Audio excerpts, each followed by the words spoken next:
Okay, I think we are live. Hello, everybody. Welcome to another KPC Live. And yeah, hello, everybody. Greetings, toppings, hoodie gang, everybody out there. Let me know where y'all are watching from. Currently in Seoul, South Korea, it is 2:45 a.m. in the morning. It is freezing in the office, but I am here to fulfill my duty and do the weekly live stream with you guys. So yeah, if it's your first time watching, subscribe and like, and yeah, put the notification bells on if you want to get Korean news and K entertainment news weekly with live streams. Listen like a podcast. It's very chill. We have a wonderful gang over here to chat with. And just to highlight a few, Mazpe was here, NewJeans Whiting, Rohit, hello. Watching from Norway, welcome, welcome. And Michelle, hello from Los Angeles, California. Hello from Canada, says Chai Mei. Hello, everybody. I am not seeing in the chat yet, but Love Bug from New Zealand. Hello, everybody. Welcome. I feel like everybody's gathering right now. So far, 50 people are watching.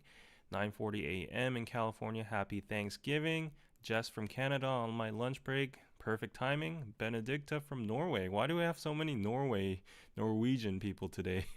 CT Lim from Malaysia. Amira, unusual time watching. Yes. This is prime time for Europeans. Yes. I usually do this time during the weekends.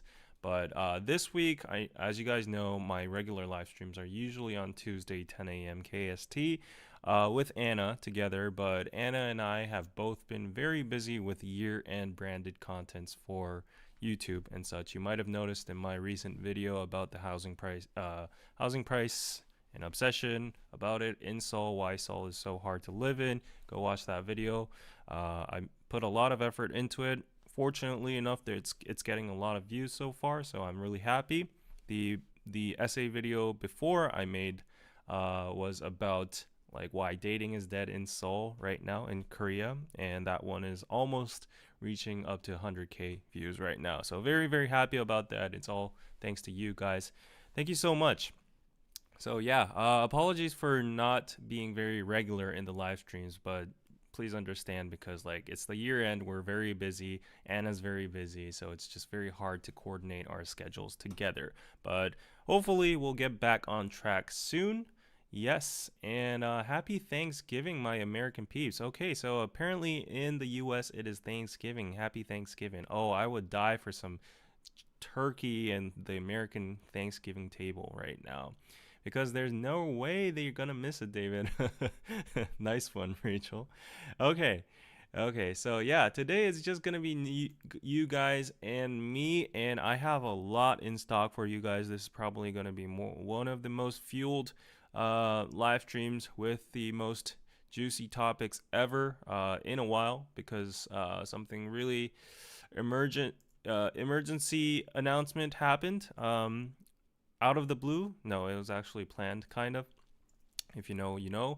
But anyways, to let you guys know what I am going to discuss today is obviously in the title you can see NewJeans saying goodbye to Ador officially, and they have opened an emergency announcement and press conference today, just a few hours before. Everyone was very shook, so we're going to cover that, the details about it. Yeah, maybe summarize what's going on with NewJeans and Ador, what's in for their future.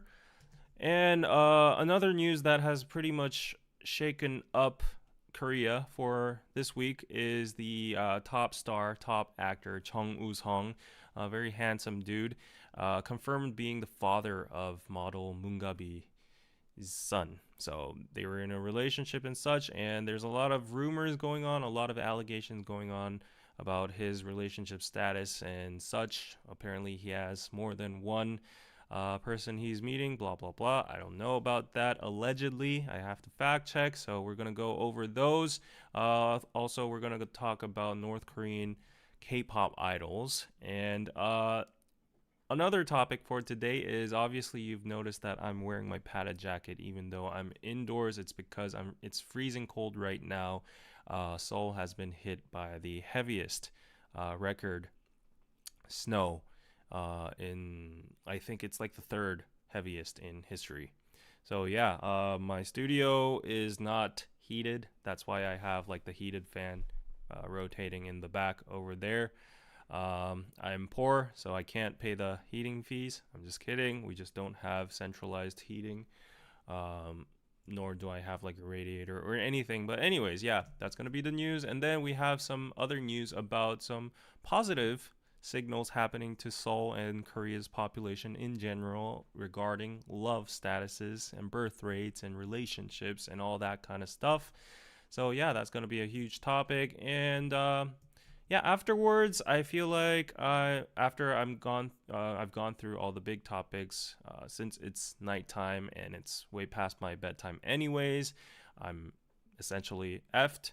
So yeah, I might just carry on the live a little bit extra longer than usual. I've ordered some punshik for a a usual mukbang. So yeah, so we're gonna be chatting afterwards. Anyways. Thank you for tuning in, everybody. So far, we have 185 people. More and more people are gathering. I feel like in the meantime, I have something due for certain people that I missed last time, which I apologize for, which is your precious PayPals that came through that I missed on the last stream. Shout out to Mary for the 50. Hilarious life. Thank you, David. Thank you so much.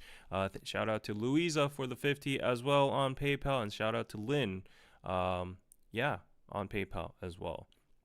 So thank you, everybody who shot those PayPals and everybody for the support on the stream via Super Chats and Patreon as well. Yes, so if you wanna see more exclusive content, podcasts, and K-pop reactions, go check out my Patreon at patreon.com/KoreanPizzaclub, and only for $5 and $10, different tiers, different perks, but it's very affordable. Extra entertainment over there, extra scoop on Korean society and news and my life. So go check it out. Anyways, let's read some comments before we go on to the actual news. Today, I'm not going to beat around the bush. I'm not going to have any appetizers. Let's go straight on into NewJeans and Jung Woo-sung's case because I feel like everybody's just going to be waiting for that. Yes, David, will you make a snowman outside? No, I am 32. I'm just kidding. Do you want to make a snowman? It would be nice, but I think it's gonna be a little bit weird for me to just a lonely guy just making a snowman all by myself. That's kind of depressing. So no. Hello, Kel. Welcome to the stream. CT Lim, do a live stream to show us the snow. Right now it's melted a little bit, so it's that kind of, in that state of filthy snow. So I don't think it's going to be that aesthetic, but a day before, if you go to my Instagram, I think it's been over 24 hours, so you can't see it probably, but I've posted some pictures of the snow on my story. So that's another reason you should follow me on Instagram at justdavid_92. Yes. Nora Malia watched the press conference, but the AI subtitles were so bad. What do you expect from AI, honestly, right? Yeah. Never too old to enjoy the snow. I know, right? So, yeah, let's go right into it since we don't have much time. We already have more than 220 people watching in the stream. Let's go. Chop, chop. So, before we go into... No, actually, let's go to the visuals. Yeah, so... Yeah, this is from the Korea Herald. I know everybody hates all K-pop and Soompi and every kind of source out there, so I'm just going to use the good old Korean Herald over here. So, yeah, basically NewJeans did an emergency press conference, and as the headline states over here, they declared to terminate contracts with Ador. So NewJeans has unilaterally declared to terminate its exclusive contract with Ador, a subsidiary of HYBE, and announced plans to embark on a new journey outside the company during a press conference held in Seoul Thursday, just 4 hours ago. Our contract will be terminated as of midnight today. they stated, and it was Ador and Hybe that violated the contract, so we are ending it, member Minji said. Moreover, we have never breached our exclusive contract and have always given our best efforts. There is no reason for us to pay any penalties, because a lot of people were buzzing about penalties and all. They clarified on that. It is Ador and Hybe who have violated the terms, and the responsibility lies with them, she added. And before you start hating me and start, putting controversial comments and fighting amongst yourself in the comment section, I'm simply just reading what NewJeans said right now, so don't jump onto conclusions on which side I'm on or whatever. So let's hold your horses for a while, okay? Let's just go through the news in one piece before we jump to conclusions, right? So another member, Honey, elaborated on their decision, citing Ador's lack of will and ability to fulfill its fundamental duty of protecting NewJeans. She said, staying here feels like a waste of time and a source of continued mental anguish. Most importantly, there is nothing for us to gain professionally, which is why all 5 of us have no reason to remain, Honey said. Hain, the youngest member, hinted at potential challenges regarding the continued use of their group name NewJeans, but expressed their determination to fight for its trademark rights. The essence of NewJeans will always be with us, and we will not give away our name easily. It represents everything from the beginning of our journey to where we are now, Hain said. The group also reassured fans and business partners that they would honor their planned schedules and advertisement commitments. We want to tell advertisers that they don't have to worry. We are committed to ensuring that our contract termination with Ador does not negatively impact others, member Danielle said. NewJeans also expressed a desire to collaborate with former Ador CEO Minijin in the future. Yeah, so that's basically a very good summary of what happened in the the press conference. So yeah, I saw some snippets of it. I didn't watch through the whole thing because I was preoccupied with a lot of work, very busy right now. But yeah, I feel like that's a pretty good summary. And just to go a little bit more on the details, so like this has been going on for a while, and this whole dispute began on November 13th when NewJeans sent the certified letter demanding actions such as reinstating the former CEO Minijin, resolving internal conflicts, and addressing the unauthorized use of their images and videos. And they also claimed that Honey was being bullied and ostracized from Hybe and their own agencies and such and such. So yeah, they filed a complaint, or I guess a dispute towards Ador. And so we all know that this emergency press conference happened, and as the Korea Herald article pretty much summarized what their stance was, to give people a little bit more of a recap and context on what NewJeans demanded and how Ador responds to that. I scraped all the articles out there and put it through ChatGPT and made it summarize it. So here are some of the summaries before we go on into the talks. I know you guys are talking to me in the chat, but I cannot read them right now because I'm so busy going through these summarizations. So yeah, so NewJeans, their demands were the reinstatement of Minijin as CEO, official apology from B-Lift manager who told Honey to ignore Honey, deletion of unauthorized photos and videos from their trainee period. We saw those leaked videos, and resolution of damages caused by album prioritization that allegedly harmed the group's interest, settlement of disputes with music video director Shin Woo-sung from the the dolphin abduction whatever that crew, right? And guarantee of NewJeans' creative identity amidst claims of concept copying by other Hybe labels, and improved protections for the group members. And they specifically pointed out that that one citation, or comment that was widely publicized about getting rid of NewJeans and making new groups from Hybe. So Ador actually responded to this, and they sent over a response to their demands and the complaint an hour before the press conference happened. And this was Ador's response and actions to each and every one of those demands. So for NewJeans reinstatement, Ador maintained this was a board level decision and could not be reversed. B-Lift manager's inappropriate remark regarding that. The CCTV review showed no evidence of misconduct. The manager refused to do a meeting. I'm sorry, this is ChatGPT. But anyways, Ador said there wasn't enough evidence.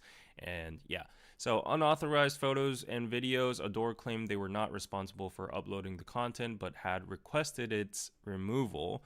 And they were working on it. And album prioritization dispute, Hybe denied any such practices occurred. So Hybe basically said, yeah, that is false. Nothing like that happened.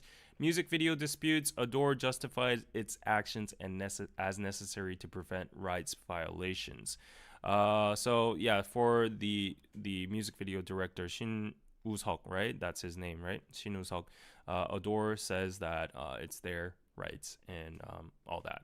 So guaranteeing NewJeans' identity, planned a fan meeting, full album release, and world tour, but stated NewJeans is the one that actually is declining further discussions at the moment. So Ador is saying basically they're trying their best right now for their activities, but NewJeans is not participating in the seat. About contract termination, Ador stated that they had not breached the contract and that claims of broken trust do not constitute grounds for termination. So basically, Ador is saying your contract cannot be terminated, as you stated during the press conference. So why NewJeans is dissatisfied is because of the lack of sincerity, and they criticize Ador's response as a formality without any substantive solutions. To be fair on both sides, to be very neutral, like if you look at the response, quite honestly, there are no actions or no promises or no explanations on anything. It's just like, you know, saying I'm sorry, like it's unfortunate. We'll try our best, and that's it. Right, but on the flip side, on Ador's situation, like it really could be what the best they can do. Like they taking actions, but they just can't go bypass Hybe and other companies, and they don't have the authority on that. And they checked the CCTV, and they did like investigations, and they are planning fan meetings and world tours and all such. But I guess like the discrepancy between like what NewJeans wanted to see as actions and measures taken into action, there was a difference between that. And then NewJeans also said that this response and their actions were very much delayed, and saying that Ador is using time constraints as a stalling tactic. And then even though Ador stated that they're doing their best for NewJeans' well-being and success, NewJeans said again that they don't feel like that, and it feels like Ador is failing to protect the group. And they are lacking both the will and capability to safeguard the group in terms of this response. So basically, NewJeans is saying like your response is half-assed. You're not doing anything fundamentally for us. Nothing has changed. Yeah, that's what they're saying. So what happens from now? So legal and financial implications. The estimated termination penalty, a lot of articles state, is approximately at 3 to 4.5 billion USD. That is a lot. I am not sure if that is accurate, because that seems like a lot. That can't be right? Like 3 billion USD? Is that really true? Based on NewJeans' 5 remaining contract years and Ador's monthly average revenue of 77.7 million USD. I need to fact check on this because the numbers are extremely huge. If that's the case, then NewJeans is kind of effed. Yeah, and then about the trademark dispute, Ador holds the NewJeans trademark, potentially barring the group from using the name. So that's why some of the members during the live stream, during the press conference, said that they might not be able to use the name from now on, but they'll do their best to try to protect it because it's like their legacy and their story. And then experts are saying the legal battle is to be prolonged and expected to drag along for at least 3 to 5 years, with temporary activity suspensions possible if the court rules in Ador's favor. Yes. So basically, if NewJeans, if the court rules in favor of NewJeans before the whole like dispute is settled, they will have a window of time for themselves to be independent artists outside of Ador and do whatever they want with their activities as well. So it goes vice versa. Yeah, so right now the public reaction is pretty much divided. There are a lot of support for NewJeans as well. Fans rallied behind the group, emphasizing the need to protect them from further harm.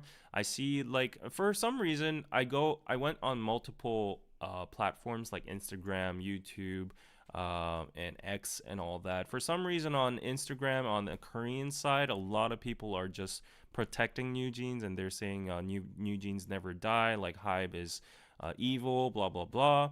And if you go to like a more male dominated forum or Naver or those portals, the males, you can see the gender ratios. The males are basically saying, like, you know, these girls don't know how the real world works. The contracts don't work like that. You just can't declare you're terminating the contract. There will be, you know, penalties and such. So yeah, stuff like that. And yeah, of course, there is the support side for Ador and Hybe. Critics accused NewJeans of unprofessionalism, and they demanded adherence to contract terms, including penalty payments. And of course, there are neutral observers like me, because the issue is complex, and I feel like we'll be able to talk about this once the court rulings come out. Like right now, as we saw, like there are demands, there are responses, there are different sides, different perspectives. Even the public is divided in response. There will be legal fights, and NewJeans, as a matter of fact, has hired very powerful attorneys and from a law firm called Sejong, one of the big three in Korea. On the contrary, Big Hit, no, what am I saying? Hybe and Ador um, um, have sided with Kim En-jang, which is like the top one law firm in Korea. So it's gonna be a big fight, and I feel like when I was watching the press conference, I was like, do these girls, like, they're relatively very young. I don't even know the legal terms they're saying in their messages and their comments. So they really understand what's going on? I highly doubt that, even though they might have a slim, you know, understanding of like the big picture. And I'm pretty sure they've been briefed by their attorneys and lawyers on what to say, what not to say, and what level of commentary they can say. But you know, I felt like when they were getting journalists questions and very legal specific issues, they were just like standing by the, what do you call it, the core and general facts and their own stance. And the mediator at the end said, like, let's leave the legal terms and issues with the lawyers and legal team in the future. So that's what's basically going on. And yeah, as we can see in multiple articles, like even though it's like past midnight, there have been articles coming out from multiple news sources, because this is pretty much breaking news. It's pretty much the like hottest topic right now.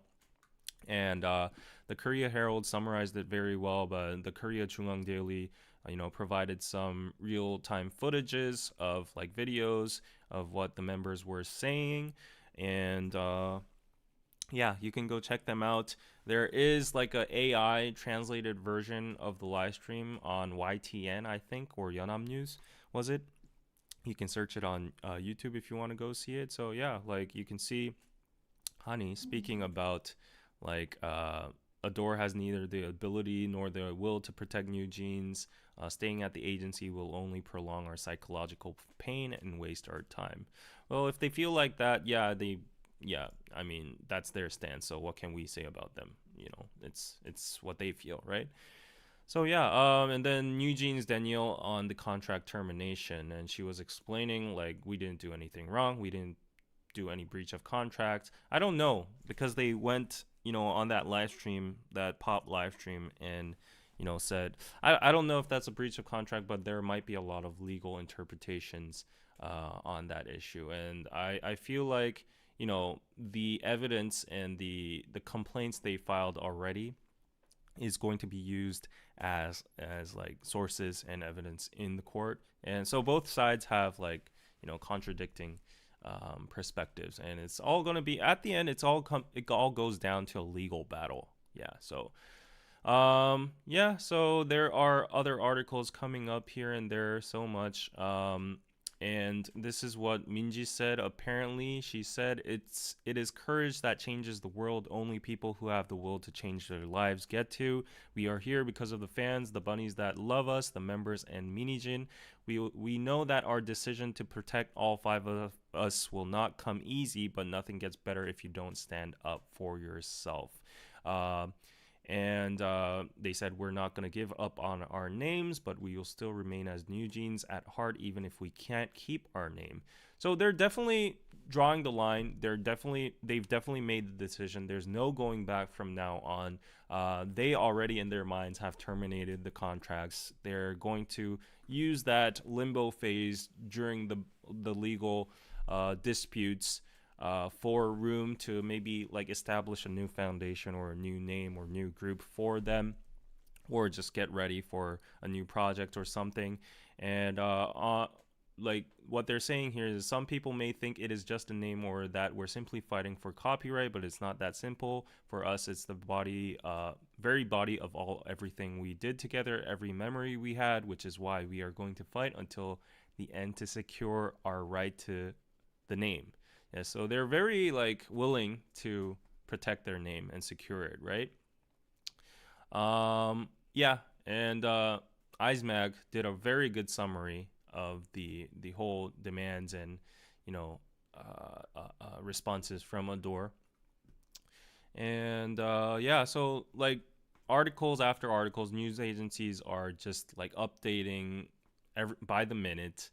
And the contract still stands, says Ador. And Ador came out with an official stance against their press conference just an hour ago. I think 2 hours ago now, because some time has elapsed. And actually, I've brought their stance on it. I think this is it. Yeah, it's basically like it's an announcement, but they just basically said, Ador never breached the contract, and just because the members argue that trust has been broken, it does not mean that the contracts can be terminated. The agency said in a press release sent 1 hour after the girl group's press conference ended, the exclusive contracts between the NewJeans member and Ador still stand, and we ask that the members continue their activities with Ador just as they have done until now. So for tonight, this is how it's all wrapped up. NewJeans spilled the beans. They said, we're done. They broke up with Ador. There's no going back. There will be legal battles. And Ador is saying, come back. You can't just leave like that. That's not how it works. There are contracts. You just can't terminate it on your own terms. Blah, blah, blah. So I feel like, nevertheless, NewJeans isn't going to return, right? Like, they've crossed the river already. They've already sided with NewJeans. And so this is how we are left at. This is the situation we are left at. And in the meantime, I'm seeing a lot of super chats, so let me return to them and acknowledge them. So like, okay, we have 460 people in the chat, so welcome everybody. If you're liking the stream so far, please leave a like.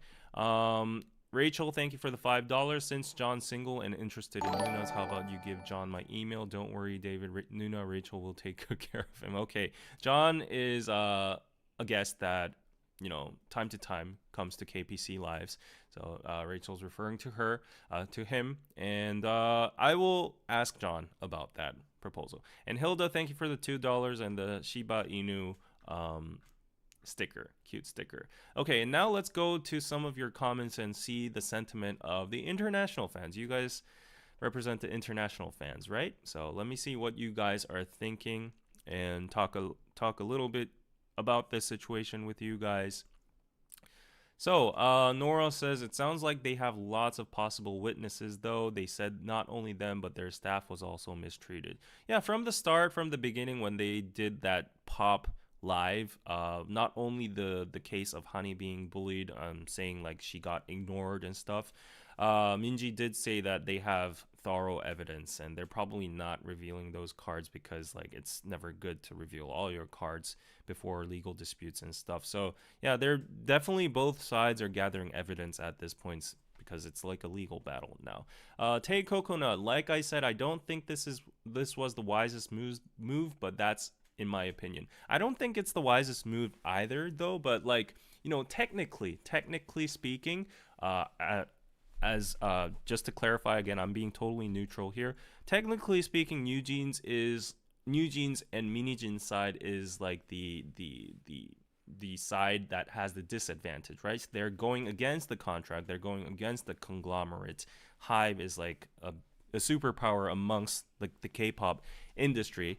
So yeah, the only way they could actually battle the Goliath, as David, David, unironically, would be creating a huge fuss, a huge, sentiment of like sympathy and like trying to gather their teams throughout like press conferences, surprise conferences, and all that, and stir up the pot with and trying to win the public's heart and trying to tarnish Hybe and Ador's reputation, maybe fluctuate the stock market and make the stockholders angry. Like this whole feud has been always acting negatively towards like Hybe's reputation and all. And like even though a lot of people claim that NewJeans is on the bad and they're gonna lose and blah blah blah, we can't neglect the fact that Hybe is taking a big hit on this as well.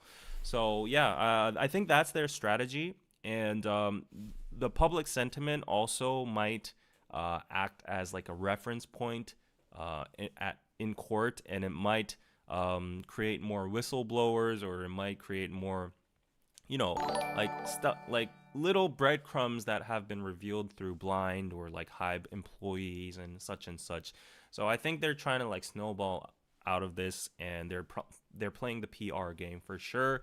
So yeah, it might not be the wisest move, but it might be the most effective move they have in their cards. I don't think the girls are like strategically planning it out of their own heads, because like, not to like belittle them or anything, but let's be honest, like these girls, they're barely like 21, 22 at that age. Thinking of myself, I didn't know anything about society. I didn't even know about like 가처분 신청 or all these legal lawsuits and like contracts and whatever. Their legal guardians and their representatives are still their parents and such. So it's probably the parents and the legal advisors, lawyers, and the team behind them, all strategizing over this, and they're playing as the pawns, and like, as they should be, because they're like the actual people that are, the whole focus point of this, right? So yeah, I think that's what's going on. Yes, damn, there's a lot of people today, right? So 475, 480 right now. Please leave a like button if you can. How Hybe gonna ruin their best thing that happened in K-pop since 2012? This is like crazy. Unfortunately, it happened. It happened. I think you're referring to the best thing that happened since K-pop since 2012. Maybe the debut of BTS was the best thing that happened in K-pop. So maybe you're referring to that. And quite honestly, like NewJeans is like a big name under Hybe label and under Ador. So yeah, it's gonna be a big loss for them, but it's nothing they can't take. So yeah, they're, and also like allegedly, according to NewJeans' words and some leaked Hybe comments, there was a sentiment within the company of trying to, like recreate a group that could reproduce the success of NewJeans as well. I don't know about like, imitating or copying the group. That's going to be a very hard lawsuit too, because in general, like plagiarism, legal battles are very just hard to prove at the end. Creative, fields and the issues of imitation and all that, sampling, referencing. It's just very hard to prove legally. So yeah, at the end, as I've been saying, bottom line is everything is just legal at this point, and we can only lean at the results that we don't know when is going to come out. I don't think there's going to be a settlement or a beautiful picture coming out of this. It's going to be nasty and ugly from now on. Everything's just going to go downhill, right? So just to read more comments. Does Ador have any other artists? I think NewJeans are the only ones. I think so too. Up to my knowledge, yeah, they might be planning other artists. Maybe they have a plan B in stock, but up till now, I think NewJeans is, yeah, their only asset. Elizabeth, Min has specifically made a hit against V since working on his solo. Everyone stream V new drop tomorrow. Show NewJeans what real talent is all about. Okay, I'm not gonna get into any fan wars or like, you know, downgrade any artist or whatever. But as a fan of V, yes, go stream V's new solo coming out. And I think he did a collab with Park Hyojin recently too. I think I saw a video. I need to check that out.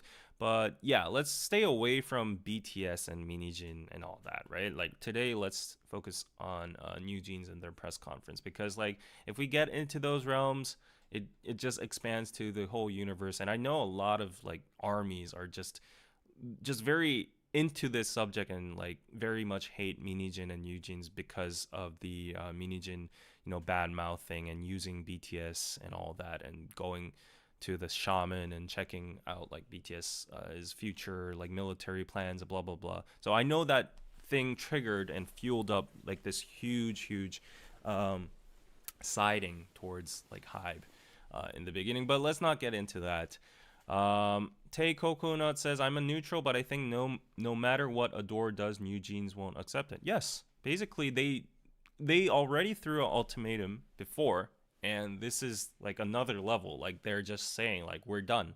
Like there was an interesting comment I saw on Naver, making an analogy, making a comparison of this towards like normal dating relationships. So usually how it goes is like, you know, the side that is pretty much done and thinks that they're being mistreated, they just say like, I'm done, bye, goodbye, we're breaking up. And then there's the other side that's a little bit more rational and like doesn't really understand, not getting what the grasp of what's happening in the other side's mind, is like trying to, you know, oh I'm sorry, I'll do my best, I'll try to make amends, I'm trying to support you the most that I can, and trying to like grab them back. But yeah, it does kind of seem like that kind of relationship. But as we see in those relationships, a person that has broken off from one, there's a very low chance of them returning back to the dating status. So I doubt that NewJeans is going to return. I think like at this point it's crystal clear. Nobody's expecting them to come back to Ador, right? Yeah. Let's see more. This is just like a K-drama on Netflix. I feel like in the future, like in 10 years, there might be like a documentary or a movie inspired out of this, or a K-drama inspired out of this. There definitely will be, because this is huge. Like as a lot of journalists said, their journalist careers as entertainment reporters are divided before Minijin's press conference and after. So she's like the Jesus. Like, okay, like I'm not trying to put up on the pedestal, just saying like BC and AD, you know, like how we count the years. Like a lot of journalists said that it was a monumental press conference. Like it or not, we gotta admit, like her cursing and swearing and spilling all the beans and criticizing the whole K-pop industry, like that was a huge thing. And this whole NewJeans thing following afterwards, a lot of people are saying that this is very dangerous, that HYBE and Ador should not go easy on them and should just like push them with full force of the law, because a lot of people, this is from the male communities, that and they're very business driven, and they're mostly like stock and, you know, shareholders and, you know, value driven and stuff. So they're like, we should punish them with the full force of the law, because it's a very dangerous thing for K-pop. Because if NewJeans is like victorious in this situation, for if they win somehow, it's going to set a very dangerous precedent among K-pop, so that contracts are not weighed that much amongst K-pop idol trainees. Of course, there is mistreatment. There are like sexual harassment and abuse cases. There are like, exploitation of labor rights, and there are like extreme starvation, diet cases, and we all know of that in K-pop, right? And those things need to be shed. There needs to be light shed on those extreme cases, and idols need rights too, and they need a voice too, right? Nobody disagrees on that, but because things have become so messy right now, we don't know which side to side on. And if this goes through in favor of NewJeans, a lot of people are saying because of this precedent, a lot more idols will start like disobeying their companies and their contracts, and they'll just do whatever they want. I don't believe a lot of idols will do that, because at the end, the power dynamic difference between the company and the idols is just so different. Like, you're tied under a contract, and if you're under a small company, and if you're a little idol, there's so little you can do. The only reason this case stands is because they are NewJeans, and they are NewJeans, and the whole nation knows about them. They are a well-known name. They have Minijin, who is a very well-known name behind them, so they have some amount of name power and brand power to go against like a huge, K-pop mogul, right? So yeah. Anyways, okay, let's see.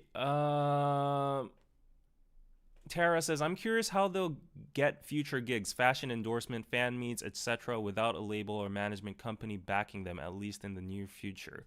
I don't think we have to worry about that, because, as I said, they are NewJeans. Like, while there are contradicting opinions about, like, people, even in Korea, not everybody is like fond of their stance right now. A lot of people say they are like entitled, they are rude, they have messed up the whole dynamics within K-pop, blah blah blah. There are discourses about that, and saying people are saying, because of that, you've ruined your own reputation, your own image. That's why you will not get brand deals, you will not get like love calls from other companies. No company is going to bail you out.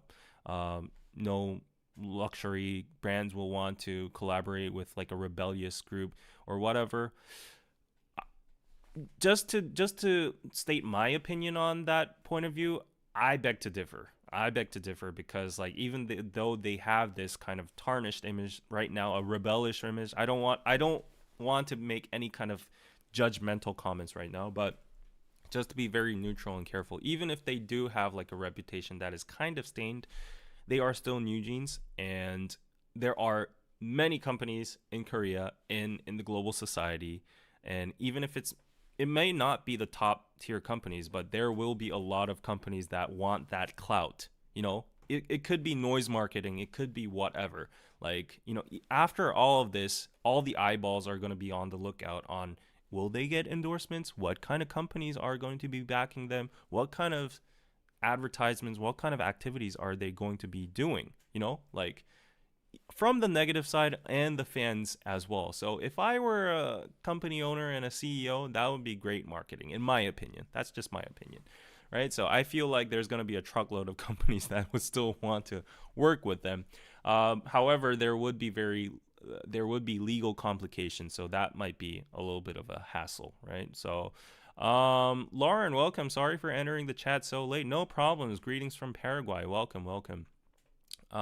So about the video clip and music videos, right? Since you mentioned Super Shy, oh, it was recorded in the city you grow. Wow. About the music videos, a lot of people in the chats are arguing, like, where does the music video rights go to? But it, like, legally speaking, I feel like it will all fall under Ador, thus Hybe. So they will probably not be able to, get any profit or any rights from the music videos, because those music videos were essentially created with the capital and system management and operations from Hybe. Even though they have like their facial portrait rights and it's essentially them, they are under the contract, and music videos and all related assets will fall under Hive's property. So I feel like, like the streaming and music fees and music videos and all that, they are all going to be just, confiscated and belong to Hive at the end. Yeah. um let's go on. Let's go. Bringing up grown men and comparing them to little girls is effing corny. Grow up. I don't know what the context is for that. Just wanted to acknowledge you, Simpleton Cross. See you in the chat. Let's see. We're talking about Big Bang in the chat. Okay, yeah, Big Bang. GD just made a comeback. King of the K-pop is back, like living their lives and Mama. Amazing performances. Home Sweet Home is amazing, and Power is damn good. Patrick says more stuff will come out. I feel all along the way there were less confrontational off roads that were possible, that were not taken for reasons that we will probably not be aware of for several years. Yeah. I kind of stumbled while reading your comment, but basically, yes, I agree that more will be revealed down the road. This is probably the tip of the iceberg. Yeah. If you've ever been in a legal dispute, you know how ugly and nasty it gets and how much money money it consumes as well. I think they are like new. I think it would be in the favor of NewJeans and NewJeans to settle at some point. I think if this drags on for years, they probably won't be able to handle the legal fees. That is my opinion. Yeah, because Hybe has all the money in the world, honestly. Yeah, they have all the funds. They got the best law firm in Korea. And yeah, they could drag this on forever.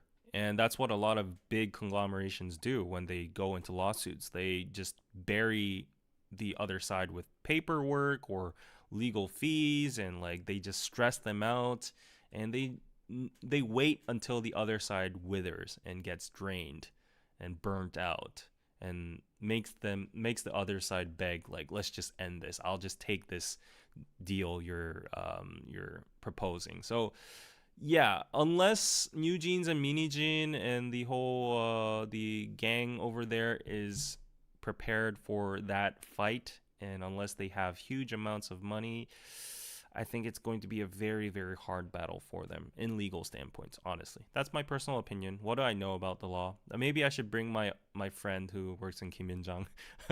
She'll probably get fired when she actually talks about this on live.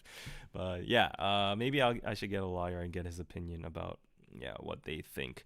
Oh, my delivery food has been standing in front of the door for a while. It's gonna get cold, but yeah, this is more important, so I'll get that a little later. So let me see.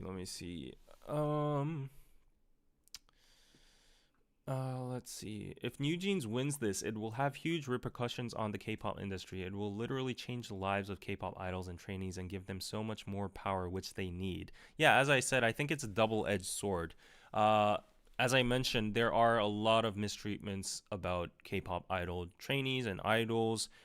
They are lacking in a lot of, like fundamental human rights, right? At the same time, in industry and business standards on how like these deals and contracts work, I think there would also be repercussions in where companies fortify and strengthen their clauses of their contracts. It's going to be even more ironclad than before. Seeing this precedent and seeing this whole controversy going on, the K-pop companies are just not going to be there like playing their asses off, not doing anything, right? They're going to put in more clauses, put in more safety measures in the contract. So maybe this might cause even a more harsh environment for K-pop idols. Yeah, we'll have to see. Will NewJeans music be removed on Spotify and YouTube? I don't think so, because it's good money for Hybe and Ador. They don't have any reason to abandon that, right? So, let's see. make sure to like and subscribe. Yes, Nightbot doing its job, and would appreciate any kind of super chats and PayPal if you want to support the stream. Let's see. Hybe will not settle. Yeah, that's my opinion too. As I said, they will drag it on. It's gonna be like a money game. Yeah. Check it out. Let's be honest, Korea and the world is watching the Johnny Somali trial. I don't know what's going on with that. Yeah, I've been distancing myself from that moron. So yeah. Go get your food. I will, but all the 500 people that normally don't watch my streams regularly are going to be mad, and they will leave the stream if I stop talking. So I'm not going to get my food in a while. It's bunshik anyway, so it doesn't matter if it's hot or cold. Yeah, I like cold tteokbokki and all that. So yeah, everybody's saying get your food, get your food. I hope the honey law will actually become a thing and protect idols better, says Nora Malia. Yeah, let's see what will happen. Let's see. My broker won't let me short Hive stock. Yeah, so tomorrow it's Friday morning, so we still have one business day ahead of us. And the stock market is definitely going to react on this. I feel like this has been dragged on too much, and the source has been, watered down at this point. At the beginning, there was a huge earthquake in the stock market. In terms of like hype stocks, like when NewJeans first came out and NewJeans did that surprise live stream, there were some plummeting in hype stocks. But my assessment is like it's going to go down like temporarily tomorrow, but it's going to rebound because like fundamentally there's nothing really threatening hype that much. Like as I said, NewJeans might be a cash cow, but they could cut off a limb and still survive. They're hype, and that's why they're doing the multi-label thing. 17 just got Artist of the Year. There's Zico strongly doing like his own like reality. Like that was hilarious, by the way. The comedy stockholder meeting on YouTube. They got BTS coming out soon. The members are doing solo activities. They got like Le Sserafim. They got Islet. All that. So yeah, NewJeans it's gonna hurt a little bit. It's gonna sting, but it's not gonna topple down Hive. But definitely the sentiment. What's important in the stock market is not only the actual revenue they are creating, but like the sentiment and the clout and hype behind the stock as well, right? So if there is continuous buzz, negative buzz against Hybe and their reputation, and people start saying things like, they have been saying things like, what is this even a multi-label? Like they're just, a group that says they're a multi-label, but they don't have any organizational skills at all. Like, they're just buying up all these groups, and group after group is creating controversy. They're unreliable. They can't even manage their own artists. They can't put their artists on a leash. I hate to say that expression, but just figuratively saying. So like if you disappoint stockholders and create negative buzz, like it or not, it is going to affect the value of the company in the long term. So they really need to show some, other accomplishments in the short term, I would say, to just fade this away, right? They might just close a door down and open another label. I think that might happen, right? Brand reputation, exactly. That's what I'm talking about. Image, right? Hello from Finland. Hello, Fiba. Eating a pretzel right now. Enjoy your holiday, everybody. Enjoy your holidays, everybody. Yeah, I'm no legal expert, says CCSO, but if Hybe wins and NewJeans ends up in heavy debt, wouldn't they be fine since they're popular and have NewJeans to recover losses? I think it's going to be a very fatal blow. Yeah, they're going to be on top of huge debt if Hybe wins. That's why I think, personally, I forecast that they will want to settle in the middle because they have no means to handle all those legal fees for years. And if by chance Hybe wins, which I think is highly probable, they will be covered with debt, which is going to be suffocating for all of them. So to prevent that worst case scenario, I think, Hybe is probably going to ask something in the middle and they'll try to get the middle ground. I don't know. Yeah, but yeah, it's going to be very difficult for them. Unless, a huge Chinese company which is crazy rich, or a company like, I don't know, uh, just just example, making an example, like, I don't know, Amazon or Google, or a multinational huge conglomerate steps in, or a massive hedge fund steps in with like unlimited amount of money, more than hype, is backing them miraculously. Unless that happens, it's going to be very, very hard for them. Like, we've already seen Minijin stating that she is almost at the brink of selling and liquidating her house for the legal fees. And we haven't even started the legal battles right now. Technically it has started, but like in the long run, it's just the start right now. And if she's selling her house at this point, I feel bad for her, but it's going to be hard to maintain those funds, right? Especially if you're hiring like top legal law firms. Kakao is probably, yeah, Kakao, it might be one company that would be able to go against Hybe and its funds. I think Kakao has more market value than Hybe at the moment. Yeah, definitely. There might be Naver, there might be some big corporations, but we haven't seen any kind of tea brewing on the corporate side up till now. If the girls pulled this stunt in a Chinese-owned company, I don't know what would have happened. Yeah. Artia, hi David, just got off of work catching up with the live. Welcome. There should be an Australian K-pop label by now. Okay, I keep missing what the context you're talking about. Ariana, Masbe, exactly. The second those weird pedo allegations came out about Minijin, they should have gotten rid of her and protected NewJeans early in their career. New look, Minijin has her hooks in those girls. Yeah. Apparently, Ariana is very mad about Minijin. Tara, I wouldn't think that Minijin is responsible to cover any NewJeans expenses stemming from today's contract removal from NewJeans. That's my unexperienced opinion. You are right, because they are independent cases. I'm just talking in the grand scheme of things. Like, there are multiple legal cases going on right now. There are like 3 cases between Ador and Minijin, between B-Lift Lab and Minijin, between Hybe and Minijin, and there's NewJeans between Ador right now. So there are multiple cases going on all at once, right? Kakao will step in and settle Minijin NewJeans debt. That is a very optimistic view, and I feel like that is plausible. There might be a chance, because Kakao has always been very interested in the entertainment sector. After all, they did want to acquire SM. That didn't go well. They might, they have unlimited money basically in Korea. So I think that is a player that might be interested, but we'll have to see. Yeah, we'll have to see.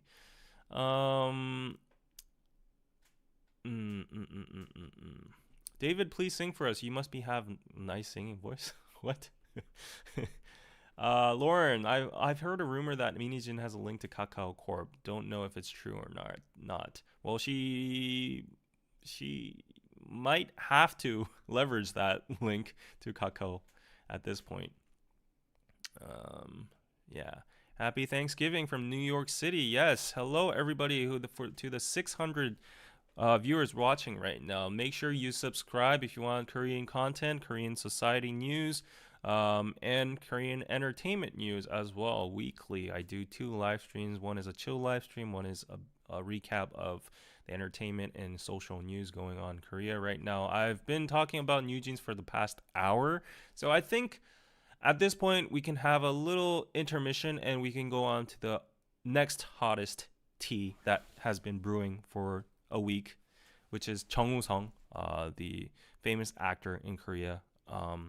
And yeah, he has a son with Moongabi now, which he has acknowledged and which he has recognized and said that he will take full care of. But the public seems to be a little bit, I don't know, have opinions about that whole case. And there are some allegations that he has been hanging out with multiple women. So before we go into that, let me just go get my food that is right in front of the door. I will be back in a minute, so please stay seated. I already see 10 people leaving. That's why I don't want to leave. But I would really appreciate any likes. I only see 115 likes. See, like as soon as I said I'm going to do an intermission and go get my food, 20 people left. So that is proof that people are here only for NewJeans, right? But anyways, let me go and get my food for 30 seconds, right?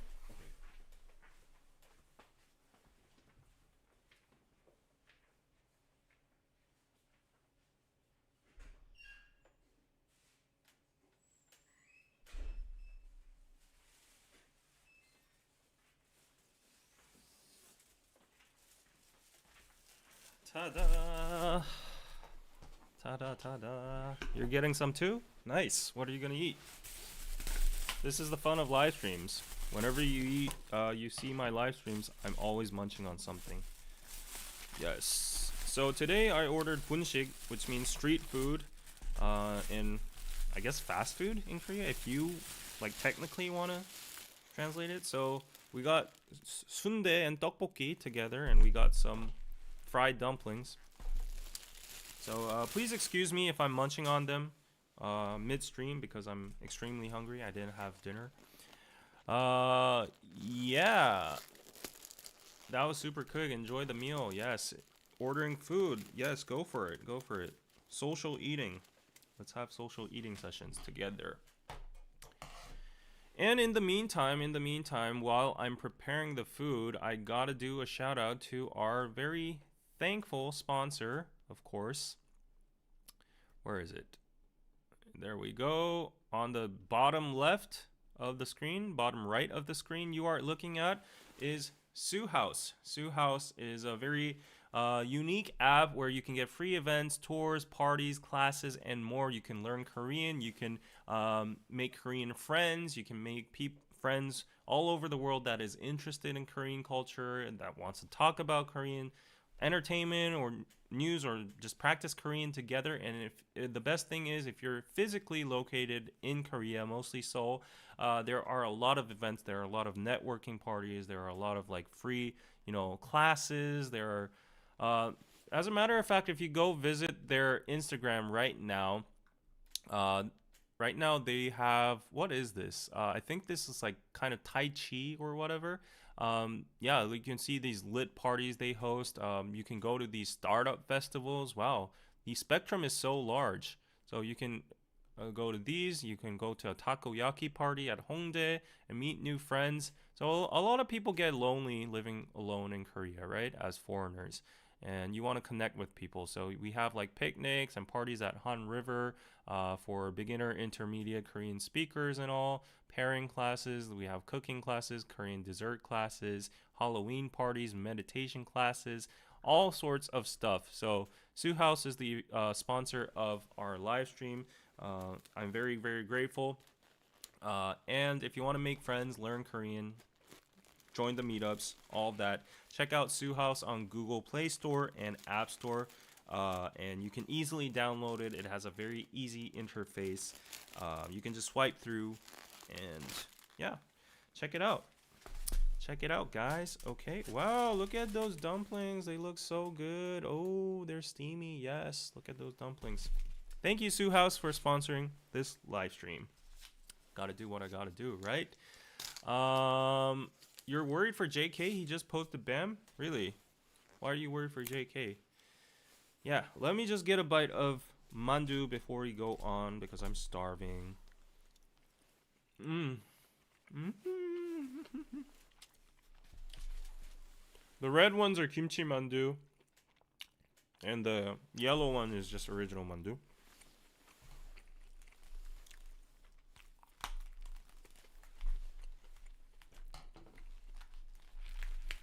I can't watch the munching today as the phone is going in my pocket whilst I walk in the station in the freezing cold, but I will listen. Okay.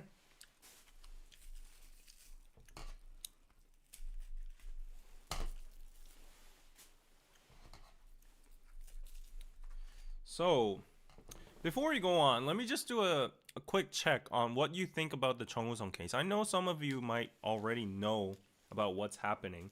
It's pretty famous news, after all. So, what do you guys think of the case? What do you make out of it? I want to do an opinion check so I don't get canceled off anything I say. Like, I don't know why, but like these news always has like sides, right? So you gotta, unless you're very super neutral, you gotta stick on a side. And if you say the wrong stuff, you know, you get super canceled. So let me just do a check. Here's a sundae for you guys. Sundae. It's blood sausage. Dip it in some salt. Why is it not focusing? Focus, please. There you go. Nora Malia, thank you for the €5. Enjoy your dinner. I'm a bit jealous. No good Korean food in my hometown, so I'm trying to teach myself how to make it. That's great. That's great. Korean food is easy to make, so I'm pretty sure. Just watch some YouTube videos and you'll do it in no time. That is great. We got some tteokbokki over here. Tteokbokki. Awesome. Oh, that is spicy. Gotta be careful. I might be hiccuping at the end of the live. Korean dudes are celebrating Jung Woo-sung's decision? Okay. So before we get into the controversy, Carol's asking which case? Okay, I will introduce the case in 1 minute, so please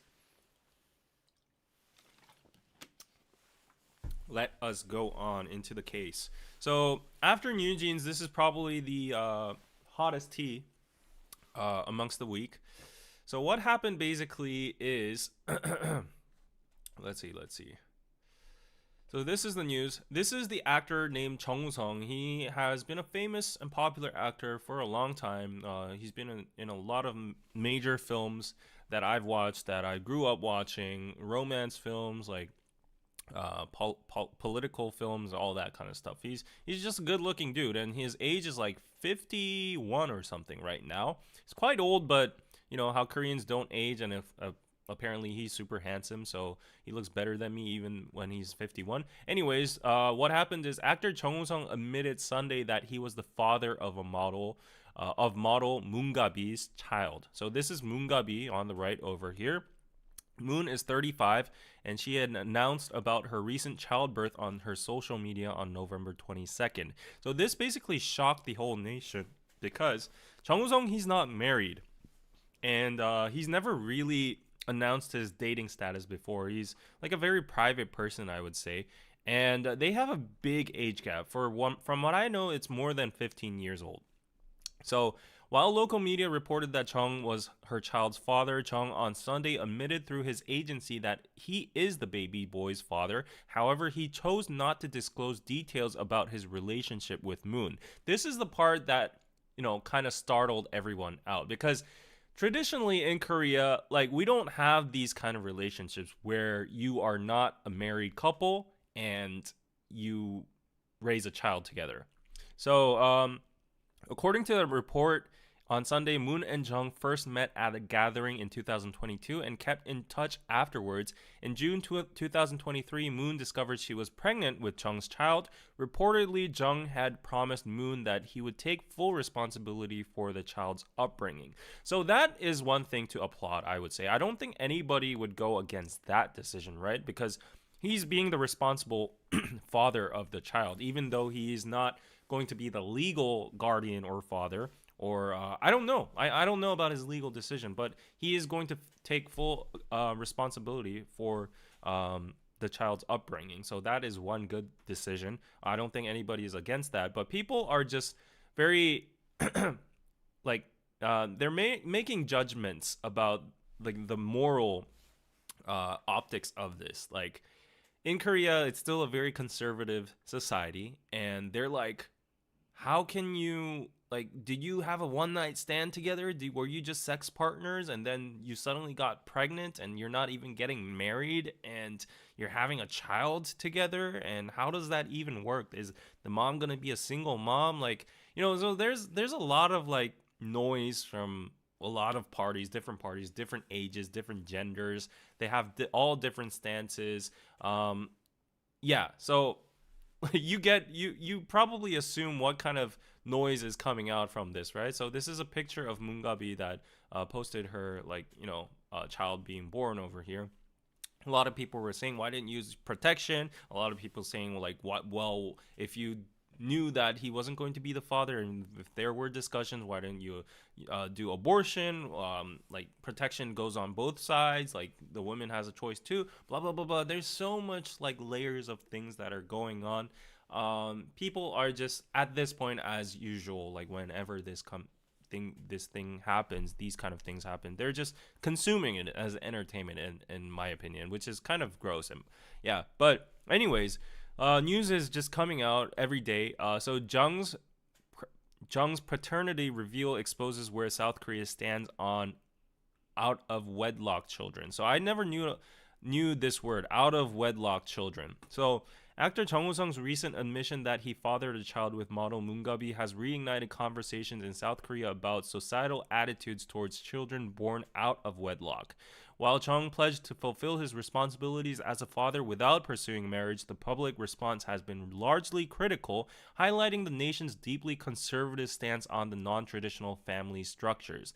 Many online users criticized Jung for his decision not to marry Moon. One commenter on the nation's largest search engine, Naver, labeled him as a selfish do-batter for avoiding marriage while fulfilling his sexual desires, garnering a lot of likes. Another remarked he never dated but got a baby. He doesn't want to get married, but he wants to raise the child. That's nonsense. So, do you think he's selfish? Do you think he just fulfilled his sexual desires and discarded Moon Ga-bi? And he at least took he's saying he's taking responsibility of the child, financially. I don't know about legally. But what do you think about this? What do you make out of this? Because I feel like the international opinions would be very different on this. Yeah. So, David, the other name out of wedlock births is love child. Okay. Is it uncommon in Korea to have kids without getting married? Very uncommon. I've never seen a case. Never. Maybe just Sayuri, the Japanese entertainer who got like she did like a she got the sperm of a white man and then like gave birth to her child, and she's like a single mom right now. Damn, selfish do better. I would absolutely hate to be called that. Anyone ask her what she wanted? I think she's staying very silent amidst all of this right now. He chose no condom, so he deserves it. He's a playboy, that's it. Here in the United States, it does. I think this is an important issue that needs to change in South Korea alongside the way they treat orphans and single mothers. Yeah, it's a very tricky situation because I've never seen anything like this. I honestly don't know. Like I could be I'm just so very indifferent because like they're celebrities, they're adults, they made their own decision, and as long as the child is not neglected and he or she's getting the proper care, then I feel like that's good. And if these two adults, met in the middle ground or made like an agreement and everybody's happy, there's no if there's no negativity coming out of it, then what is it for the public to say and criticize about it, right? But I think there are mixed emotions. A lot of men are just very actually a lot of men are jealous about Jung Woo-sung right now because like he's been with a model and he has the wealth to take care of a child without like being like a actual father. People are like, men are jokingly saying live a life like Jung Woo-sung, and then there are gender war conflicts occurring about those comments on the feminist side, saying like men are gross to actually think this is like admirable and something like that just shows how men treat women as like objects for sexual objectification and all that. So yeah, like it's a very complex situation in my opinion. Allegedly, he wants to take the baby and raise with his girlfriend. So yes, you mentioned the girlfriend, so I'm gonna go into part 2 about the girlfriend in a while. So let me just read your comments before we go on. Meredith says he's taking responsibility for his child and not being a deadbeat dad at least. Yeah, everyone gives him points for that. Nicole, I don't think he should be required to get married, which would more than likely lead to divorce. He's taking responsibility in some way, and what if they both don't want marriage? Says Maru. Yeah. Um. Yes. The case with Sayuri was called IVF. And if he's taking care of the child financially and emotionally, then I don't see a problem, says Gamma 837. Mary Molly says it's nobody's business but the couple's toxic culture. Yeah, it's kind of toxic culture. Yeah, judging two people's decisions. But I gotta tell you, there's more to it. There's more to it. So it might change your perspectives on this. So fundamentally, when this just came out, like the discourse we're having right now, the discussions, your opinions, and the opposite side were only based on this information, but some other things unraveled afterwards, like in a couple 2 days, which I will let you guys know in a few moments. But before that, basically, me says, I think some of those people leaving comments are a bit envious that they were bold enough to have a kid without getting married. I bet a lot of Koreans wanted to do that too. Yeah, maybe. Living Sweetly, Nuna. Hello, welcome back, Nuna. The important part is that this is a private matter and none of our business. The public doesn't get a vote on how they live their lives. Exactly. I'm on the same page as, with you. Out of wedlock births are not uncommon in South Korea. It has happened for centuries. Really? I don't know. I think it's still uncommon relatively because it hasn't been widely publicized. If it has been happening like that, it has been certainly hushed by the people themselves, because as you can see, the knee-jerk reaction by the whole country is like very shook at this, and especially because it's a celebrity, there's a more of a shock factor there. But yeah, I wouldn't say it's like an uncommon thing though. Like percentage wise, I would say like it's on the minor side, definitely. Yeah, so let me just get a piece of more food and proceed on to the extra information. You can tell me your opinions in the chat in the meantime, and I'll read them. Going for the kimchi mandu, yes.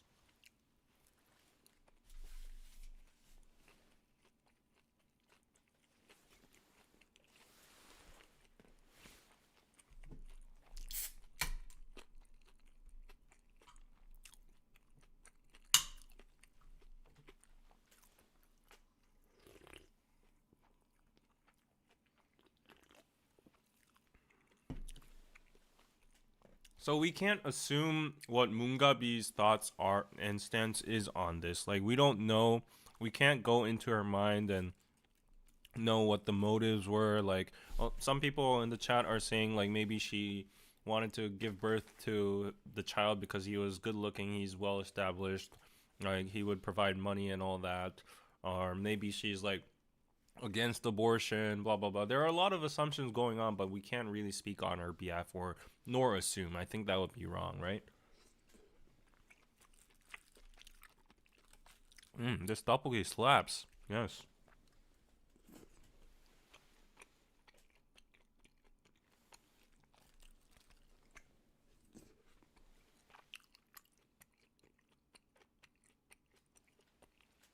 Well, considering Korean fans object to their celebrities even dating, no surprise they go crazy over babies. Yeah. Also, out of marriage babies, yeah.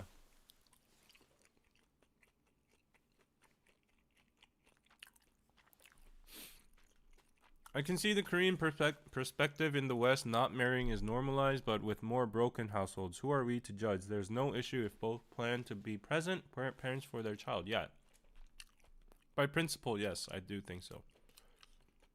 호날두가 옳았다. So, there have been articles coming out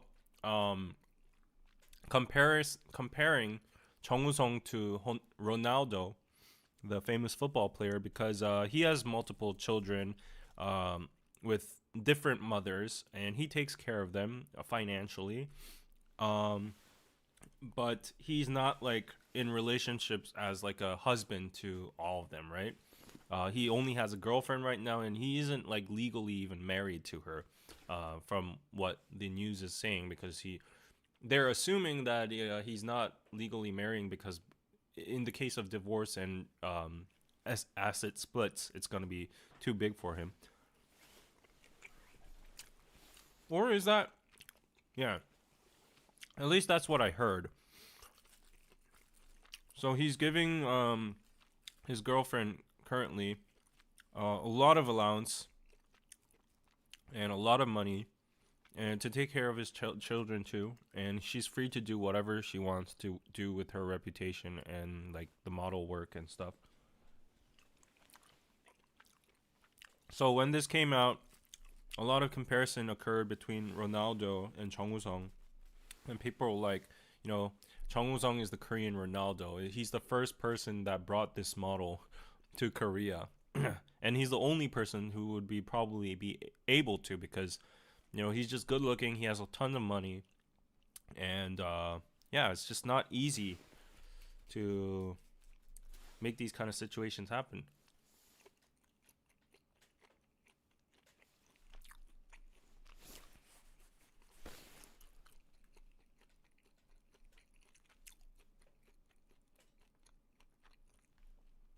Leo, I love this channel. I'm from Brazil and I love Korean culture. Thank you.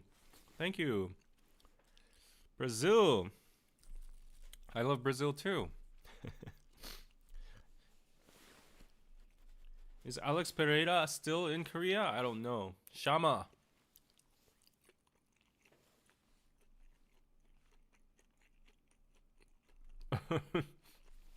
There were these comments too.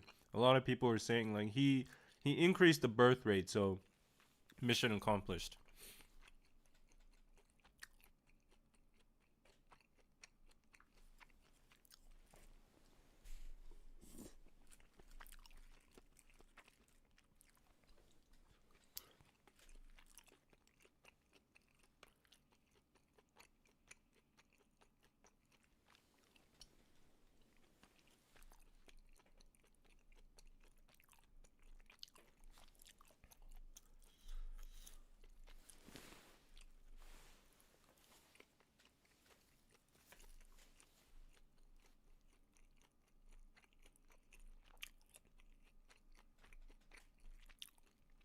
Prenups are not that common in my country. Yeah.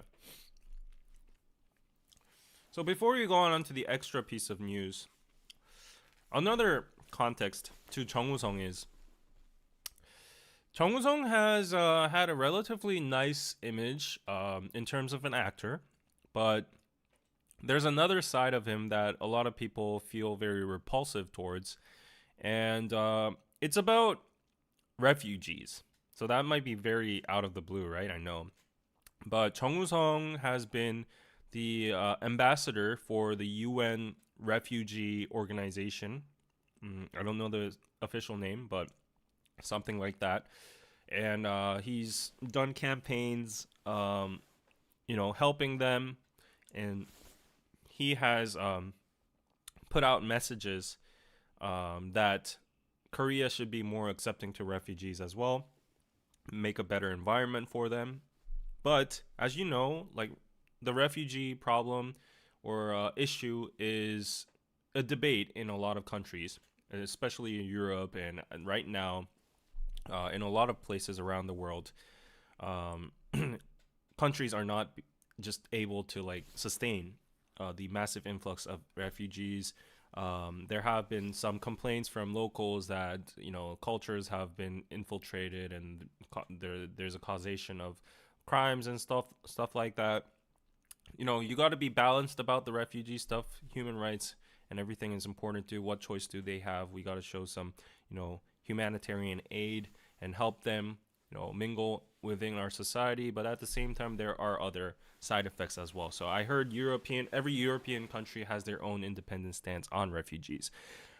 Anyways, in that sense, Korea is very anti-refugee.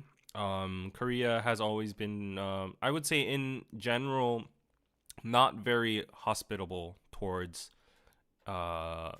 refugees. Yeah. So because he was the global, he was the official ambassador for refugees for the UN, a lot of people ridiculed him and also started criticizing him, and it just put a very negative label on him.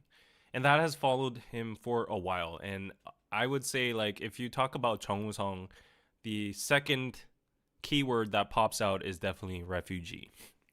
So people have been criticizing him for years now, and they've always been saying, like, and Jung Woo-sung is very known to be on the left side. He's very on the progressive side. He has indirectly or directly shown that he's very liberal, which matches with normally refugee accepting of refugees and stuff. So, yeah, mostly conservative people don't like him, and also people who don't like refugees don't like him. And there's always been like this negative stigma, following him for a while. So, amidst of all of that, this happened, and people started ridiculing him again out of that narrative, saying that because he said he would support the child, but he wouldn't like raise him. Like, we don't know. Like, more information is coming out, but people, I guess, just jumped on it and assumed that he just didn't want to be like a fully committed father. They were saying stuff like, "So you want us to accommodate refugees, but you won't even accommodate your son in your house under your protection." So that's like super double standard, just like all the liberals are. And it just added fuel to the fire on all the ongoing narratives about like the jokes on him and the criticism on him. So that definitely just triggered a even bigger fire about this like whole incident. Yeah, so that's one contextual point that's going on about this. And Living Sweetly, thank you for the 20. Out of wedlock births hit a record high in 2023. There is a deeply ingrained prejudice against women who become mothers outside of marriage in South Korean society. It breaks tradition. Yes. One child out of 20 are born out of wedlock. Wow, that is crazy. If that statistic is true, that is crazy. I would have never known. I guess it's so hushed to the point that people just don't notice. That is double standard is so funny. Yeah, like people are saying like, why do you want our country to accept a massive amount of refugees and take care of them under our roofs while you don't even accommodate your own son, your own blood? So, yeah. So anyways, moving on. I'm kind of mad about this delivery place because they gave me a bunch of parts that I don't eat on Sunday. I should have clarified though. My fault. One last mandu and I'll move on. Thank you, Lisa S, for subscribing, and everybody in the chat, please leave a like button.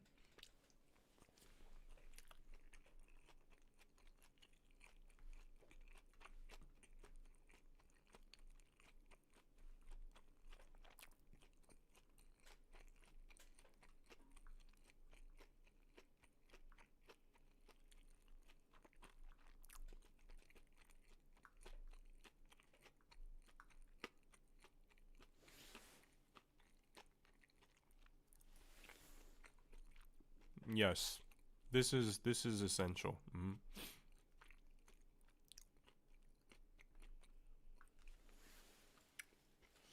So as I did the same thing for NewJeans, I scrapped all the articles and put it through ChatGPT and made it summarize the whole case because there's a lot of information going on out there that's scattered. ChatGPT does a nice job, but it might be somewhat inaccurate in some details, so please keep that in mind. But anyways, about the Jung Woo-sung thing that's going on, while supporters are saying their personal choices should be respected, this is yet another case of Korean society placing excessive moral expectations on celebrities. As a lot of you have been saying in the chat, critical people on the opposite side are saying, for the child's sake, marriage is necessary. Jung Woo-sung should have shown more responsibility, and other like unrelated comments such as like he's such a hoe, like he's just effing around with girls, that is just so like not his image. He's so double standard. Like, what would you expect from a liberal who wants to accept refugees? Blah blah blah. All that kind of stuff going on. Okay, that's a response. So after that whole news broke out, when people were shook, additional rumors and scandals came out. So this is not like all proven. These are as like literally rumors that have been published by the widely published by the news agencies. It's not Dispatch or anything, right? So keep that in mind. So there's an alleged new relationship. Reports claim that Jung Woo-sung has been in a relationship with a non-celebrity woman referred to as A for over a year. It's also said that they've been on double dates with couple Lee Jung-jae and Im Se-ryung. Lee Jung-jae is the Squid Game guy. He's a top actor too, and he's friends with Jung Woo-sung. So they've been spotted publicly with the non-celebrity woman he's been on a relationship with. And however, A was reportedly unaware of Jung Woo-sung's child with Moon Gabi and was shocked to learn about it. Jung Woo-sung's agency has responded, stating that this is a private matter and we cannot confirm the details. And then there was another incident that happened because a photo booth, you know how those unmanned photo booths, right? One of them had their pictures leaked, and there was a photo of Jung Woo-sung posing intimately with another woman in the photo booth. And the images show Jung Woo-sung hugging the woman and kissing her on the cheek, sparking more speculation. And people say that this is neither Moon Gabi nor the non-celebrity woman, and questions remain about how these photos were leaked. So with this additional information, or rumors, let's say, I just want to be on the safe side, they're rumors, but they have been cross-checked by multiple sources, according to entertainment outlets. So people are saying, if you consider the timeline of how a baby is born, and if you consider that you've been publicly dating in a well-known relationship for over a year, and if you think of the timeline, that means essentially he's cheated, right? If you're in a serious relationship with a non-celebrity woman for over a year, but if a baby was born and the woman you're dating didn't know about it, then that means he's gone out of the relationship and probably had a fling or a one-night stand or whatever, and a baby was born, right? So this added fuel to the fire, and then of course the moral judges started, okay, this is just the nail on the coffin. He is just like a lust desiring, pretty faced actor that uses his status and his appearance to mess around with girls, and he's not loyal to his relationship, and that's just effed up. Like, and the non-celebrity woman right now is reportedly and allegedly very shocked. So people are like, you shattered a woman's heart. That's just so messed up. If I was the woman, I would be disgusted, and blah blah blah. So yeah, that was the extra stuff that came out. And about the photo booth picture, as I said, nobody knows who the actual woman is. I've seen the picture myself. She didn't really resemble Moon Gabi, so that's ruled out.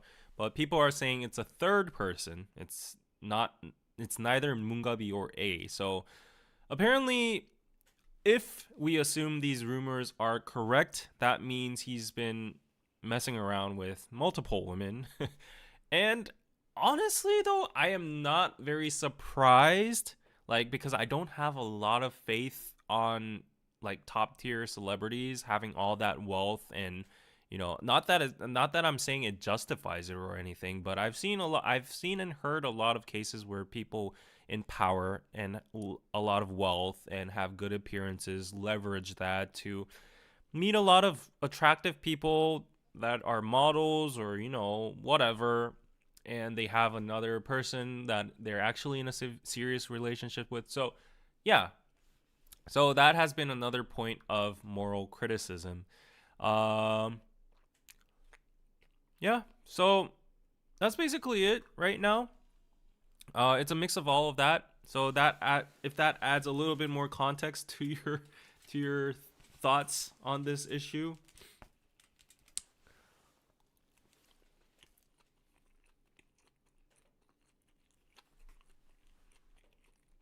Mm-hmm. He might be a playboy at this point. He might be. Celebrity men are the same everywhere. Yeah, that's why I said I'm not surprised.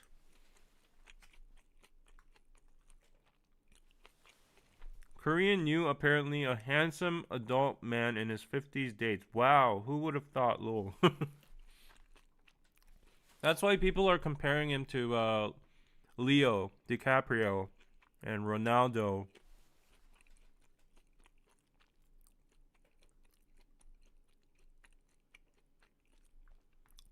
He could have liked both of them. That is way too progressive for Korea. Korea is not open to open relationships. Or what do you call it? Polygamy?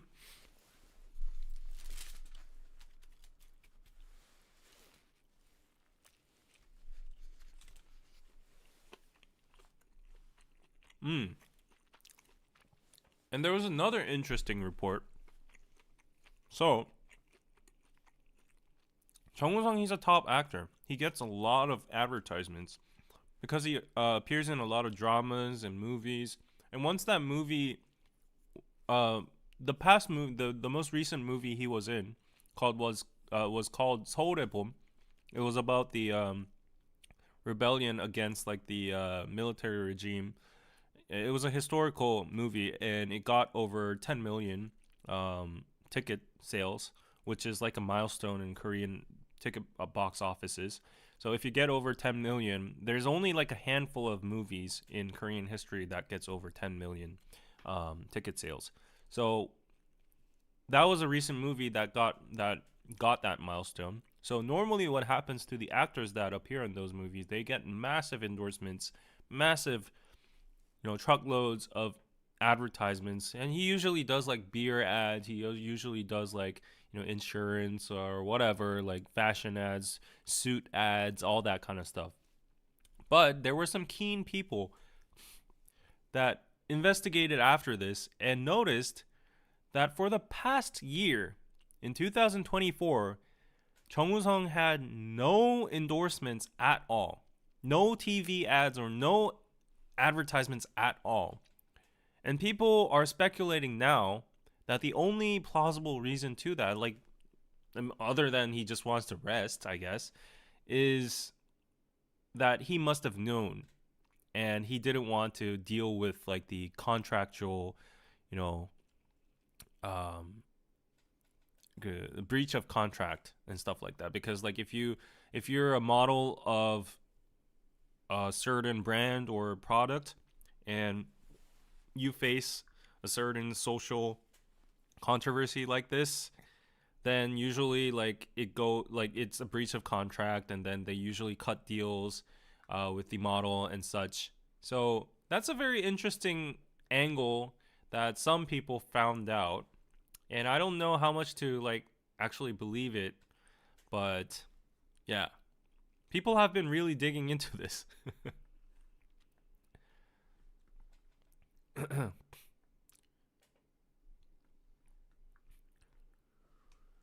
Let's see what you think. Okay, and still 532 people watching. Wow, thank you.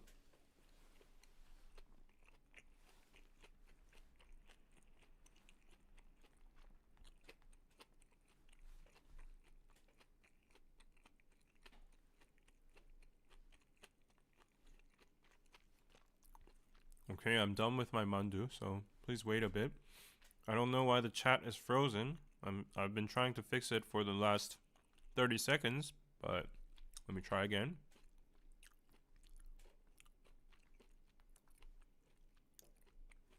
Hopefully it's fixed now.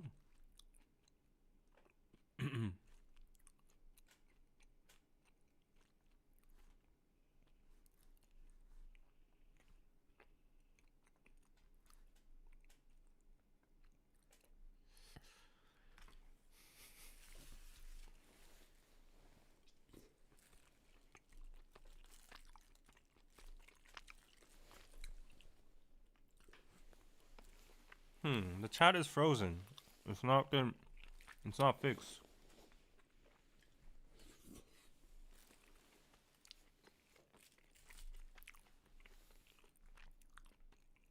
There we go. For some reason, it was frozen for a while. You broke the chat. Oh, okay. You know, last time when I asked you guys to like spam J if you want to see John again on the stream, and you guys at the end actually like spam J, I was seeing the analytics of the live stream, and there was this one point where where it spiked so much, the interaction rate spiked so much, and then I was like, what is this? And then it was like that part when you spam J. So maybe it is actually good if you like spam stuff in the chat. Hey, thank you again, Living Sweetly Nuna, for the 20. Plenty of single mothers and fathers raise well-adjusted and healthy children, and there are plenty of two-parent families that neglect and screw up their children for life. Once again, this is not a public matter. Yes. Yes, I agree. I agree.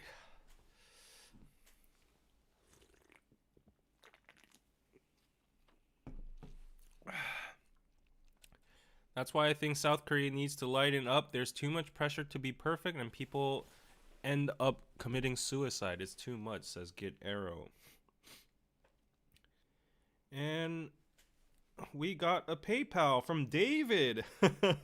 Thank you, David, for the 20 on PayPal. Appreciate it. Yeah, so that's the case with Jung Woo-sung right now. He's staying pretty silent. He's not really said so much. Yeah, honestly, besides like his personal relationship issue, like if he was like actually cheating with a person he's really serious with, then that could be morally a little bit criticism worthy. But other than that, about Moongabi and all, it's a private matter, and as long as he's taking care of the child, which he should be, I think it's fine.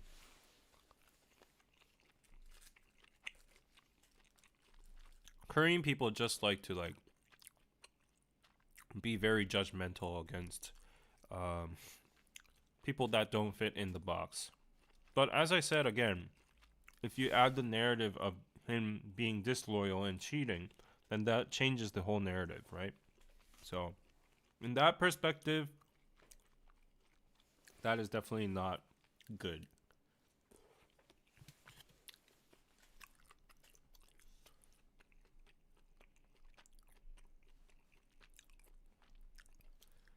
I don't know why the chat keeps on freezing. The internet is on and off.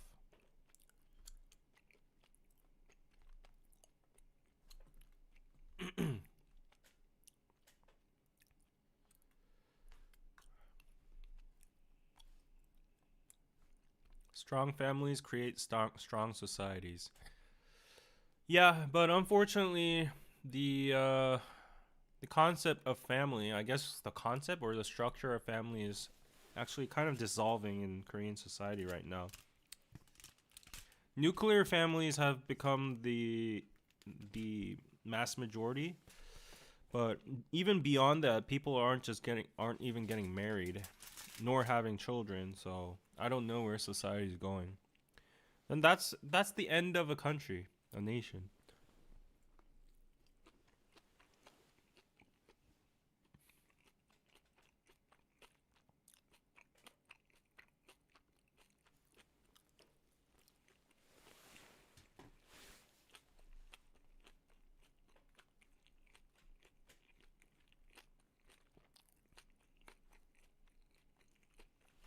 Okay, I'm seeing some of you guys leave, but don't leave. We have a lot of news to discuss. So in the meantime, when I'm munching on my last piece, please leave a like, and please spam D in the chat for David, so I can get the interaction rates up. Spam D, spam D. Damn, this was a nice choice for a late night meal.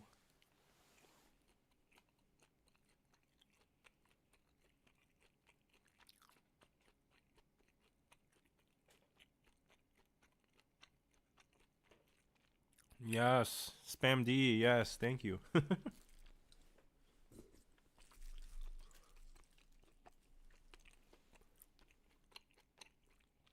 Michelle is the 200th like. Okay, great.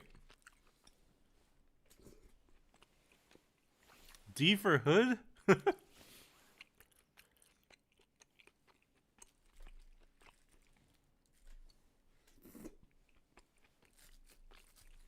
Okay, my final piece, and that's it.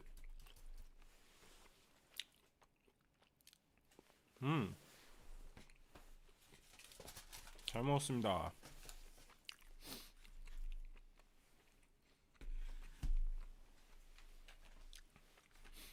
Thank you for your patience, everybody. We will go on into more entertaining news now. D for dinner time. Elon tweeted about Korea population. Yeah, I saw that news.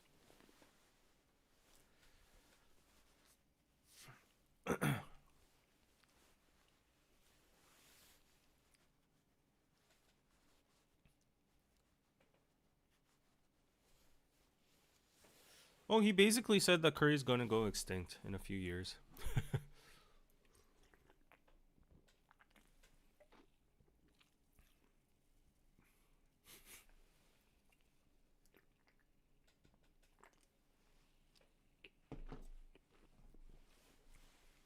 Oh, also, one little other detail about the Mungabi Jung Woo-sung thing.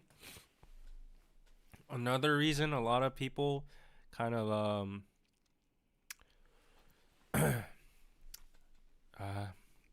yeah, this is not actually worthy of your attention, but actually a lot of people commented on they were very judgmental towards the looks of Mungabi too, speaking of her in the chat. Because she's not the conventional beauty standard, as you might have noticed. She's very tanned, and she doesn't really look like Korean, the conventional Korean look, right? So, and because of her occupation as a model and her past appearances and clips on like TV shows, her doing like sexy dances and stuff, there was a lot of like, you know, AKA slut shaming towards her, and people were like, you know, not surprised, saying comments like not surprised or anything. Yeah, so that was another additional factor that kind of fueled the whole thing. Yeah.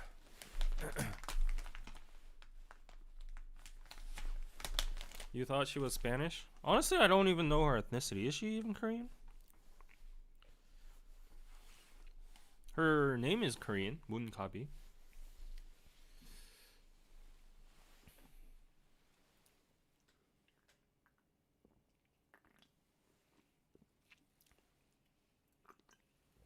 Yeah, so the women in the feminists region, they were very triggered in the comments. As I said, it turned into a gender war because it's very double-sided, double standard, but men in particular, were praising Jung Woo-sung on one side because they were calling him an alpha male who's scoring all these models, and he's breaking the conventional like marriage model, and he's just, you know, in a way financially supporting him because he's rich and he can afford to, and he's going around like, you know, meeting multiple women. And what a lot of men were like, wow, I'm so jealous, he's the alpha male. But on the flip side, for Mungabi, there was a lot of slut shaming and a lot of judgmental comments towards her appearance.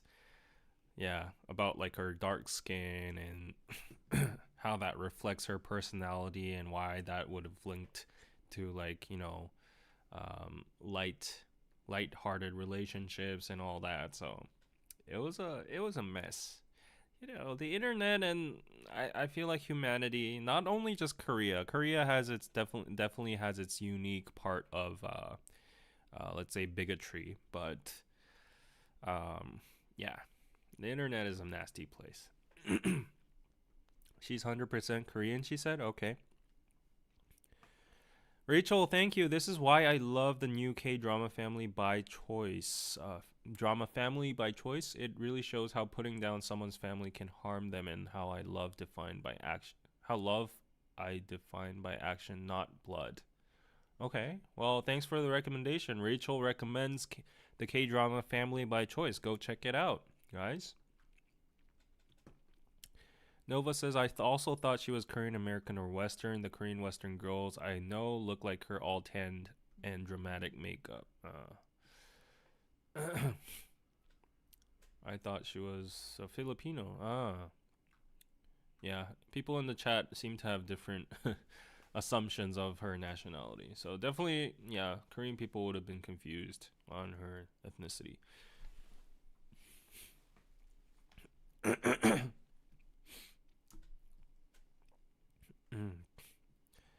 Hello from Sweden. Okay, so ready to go on into the next section. Let's brighten up the mood a little bit because we've been exposed to too much tea and controversial stuff, right?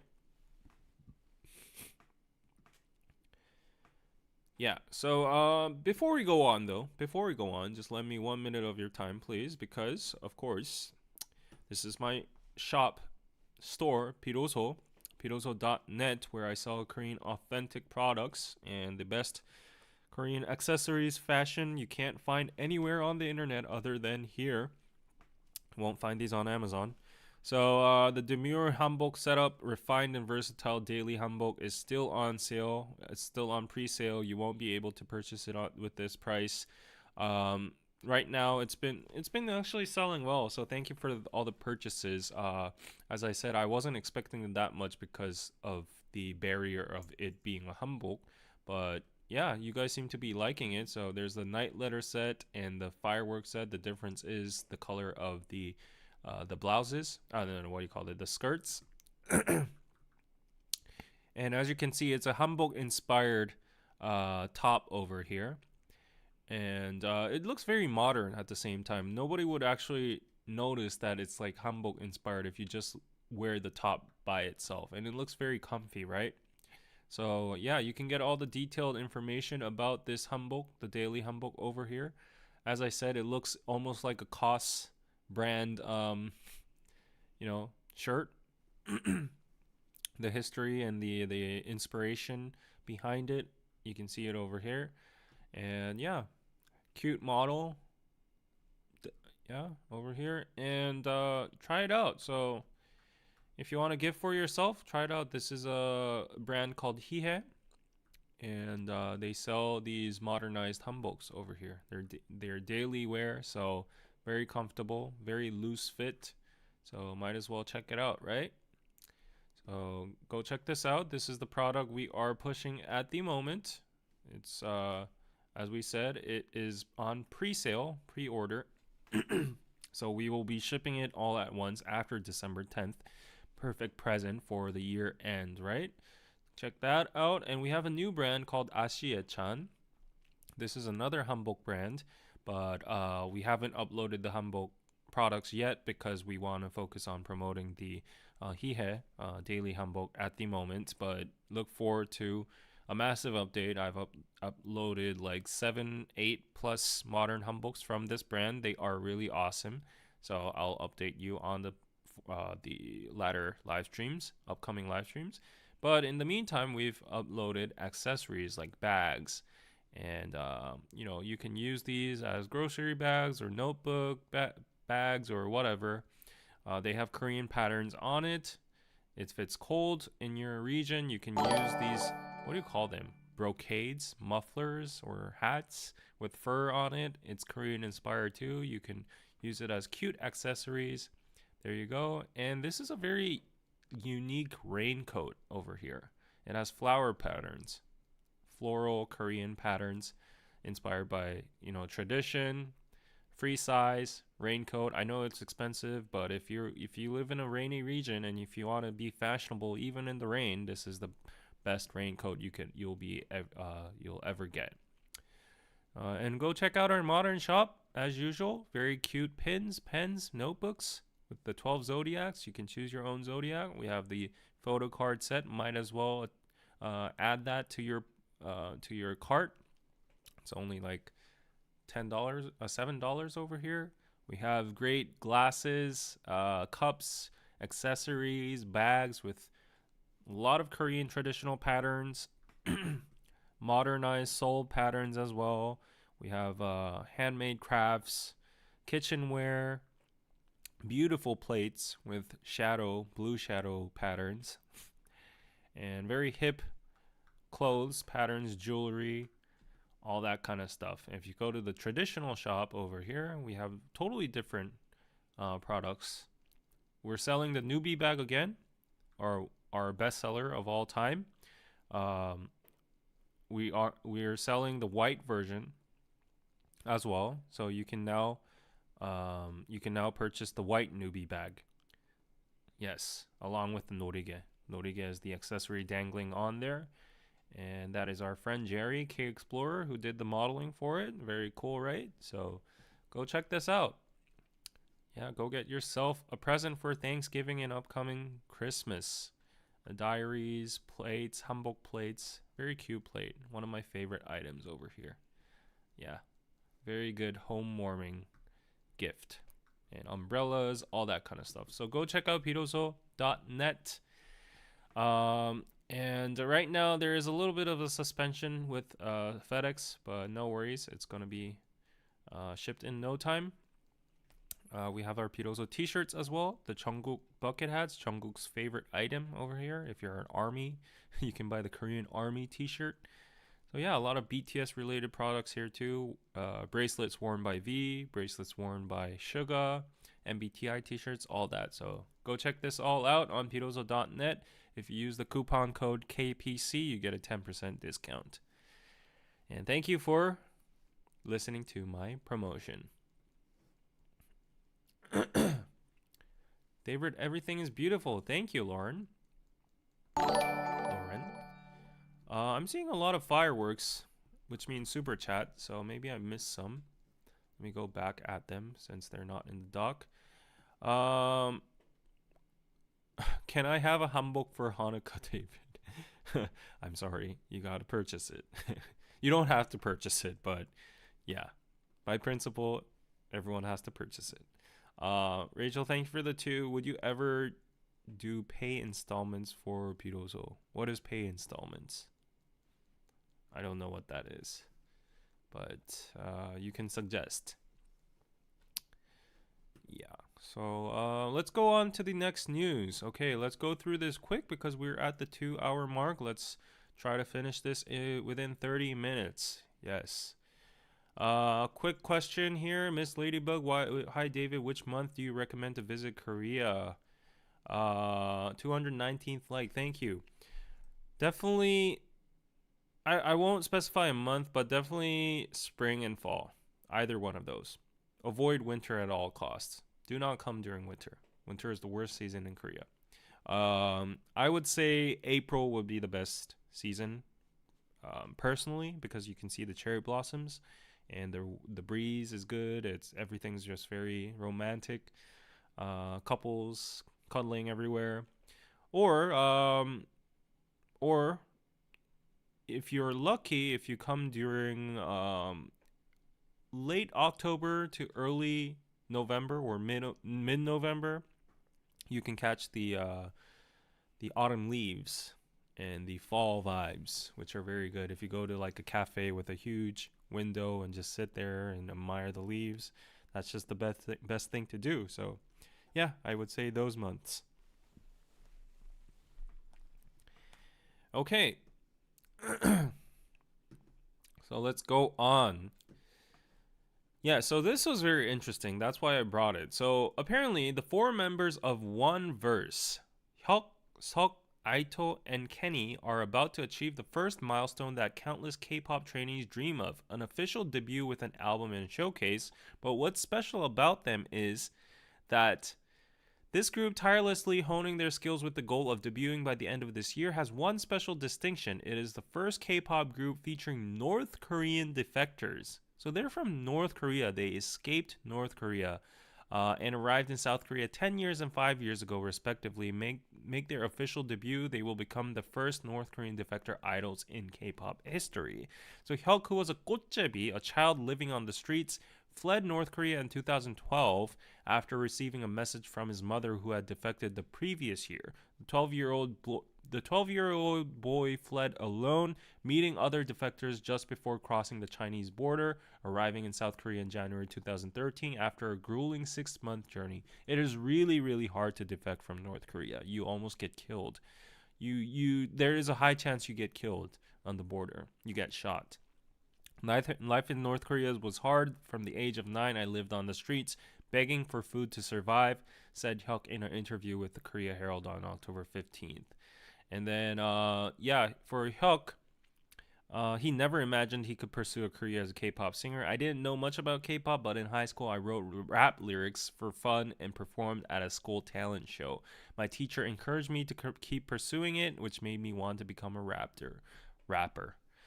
So yeah, that's very, very exciting news, and I thought it was just very intriguing, and they definitely have like I don't want to say this, but a unique selling point, isn't it? A unique marketing point. So yeah, the first North Korean K-pop idol. Is this a step towards reunification? Hopefully, but I'm just really happy to see North Korean defectors getting into more of a wider spectrum in terms of occupation and things they can do, because a lot of North Korean defectors have a hard time just adjusting to the South Korean society because it's just so different.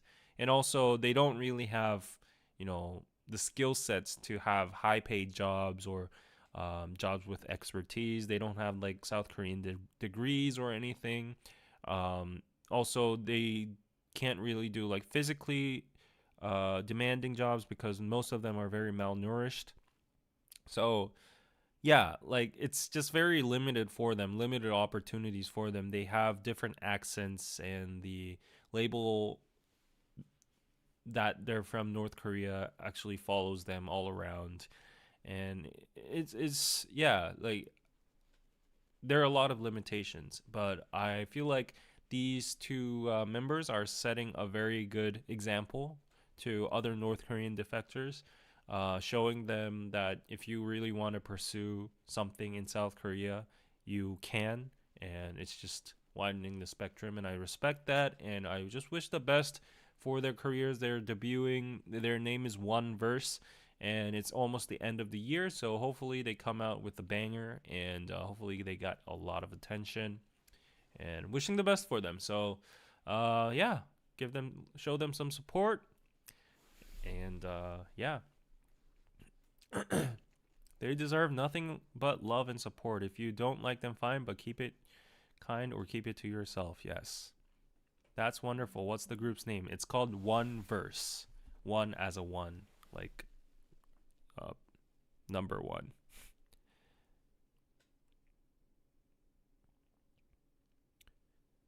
Okay, wait a sec.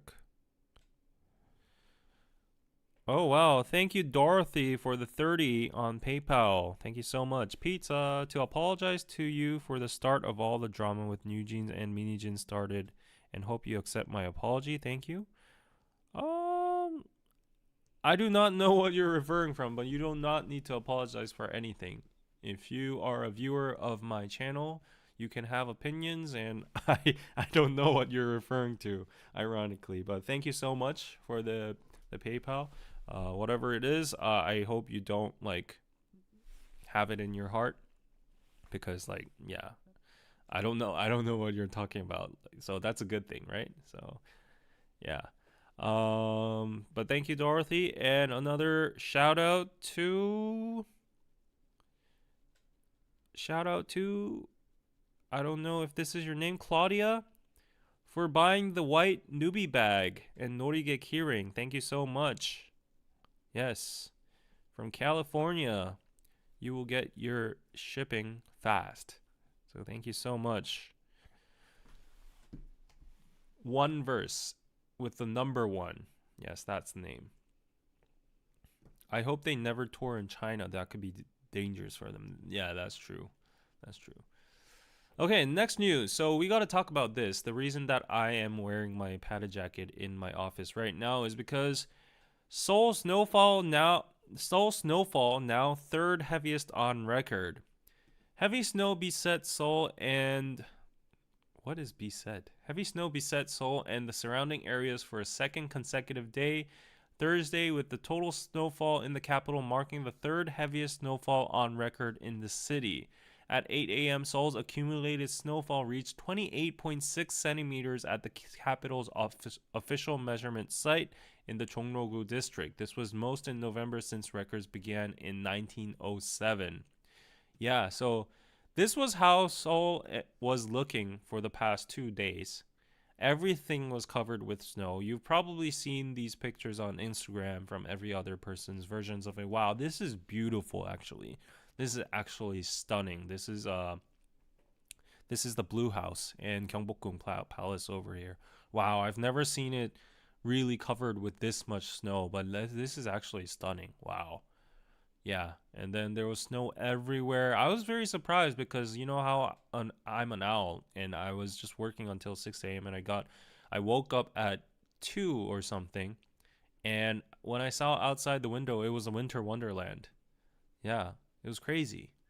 It's just came this much snow came in a single night, over a single night.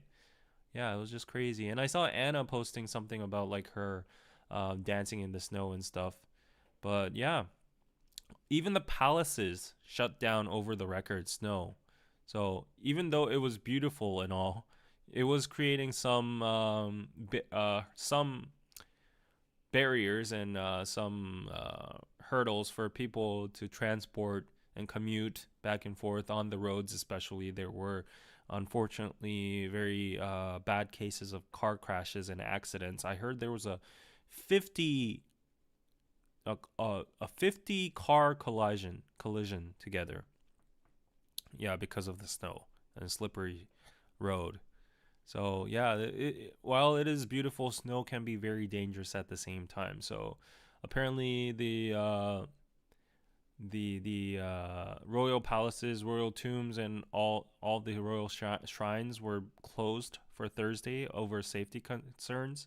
Yeah, you don't want tourists coming to your country and slipping over the snow and getting their heads broken, right? Their skulls broken. So yeah, snow has been just coming. I don't know why, but it's just the interesting thing is I don't think I've ever seen snow on top of the autumn leaves. That was very beautiful, but also concerning at the same time, because maybe this is like a warning sign for global warming and the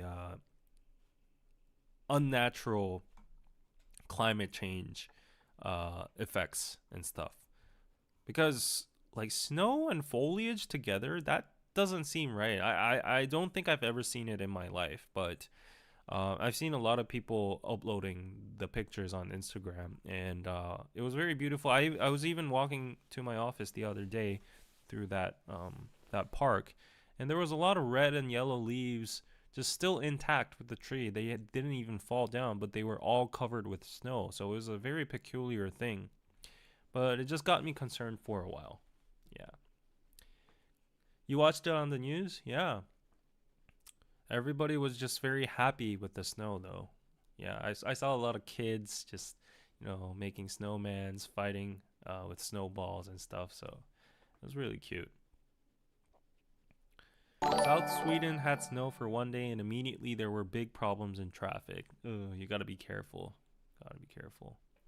Maybe, definitely. Yeah, it's abnormal, right? To see foliage with snow together. Yeah. Uh, when is it classified as a blizzard? It has to have like strong winds and constant snow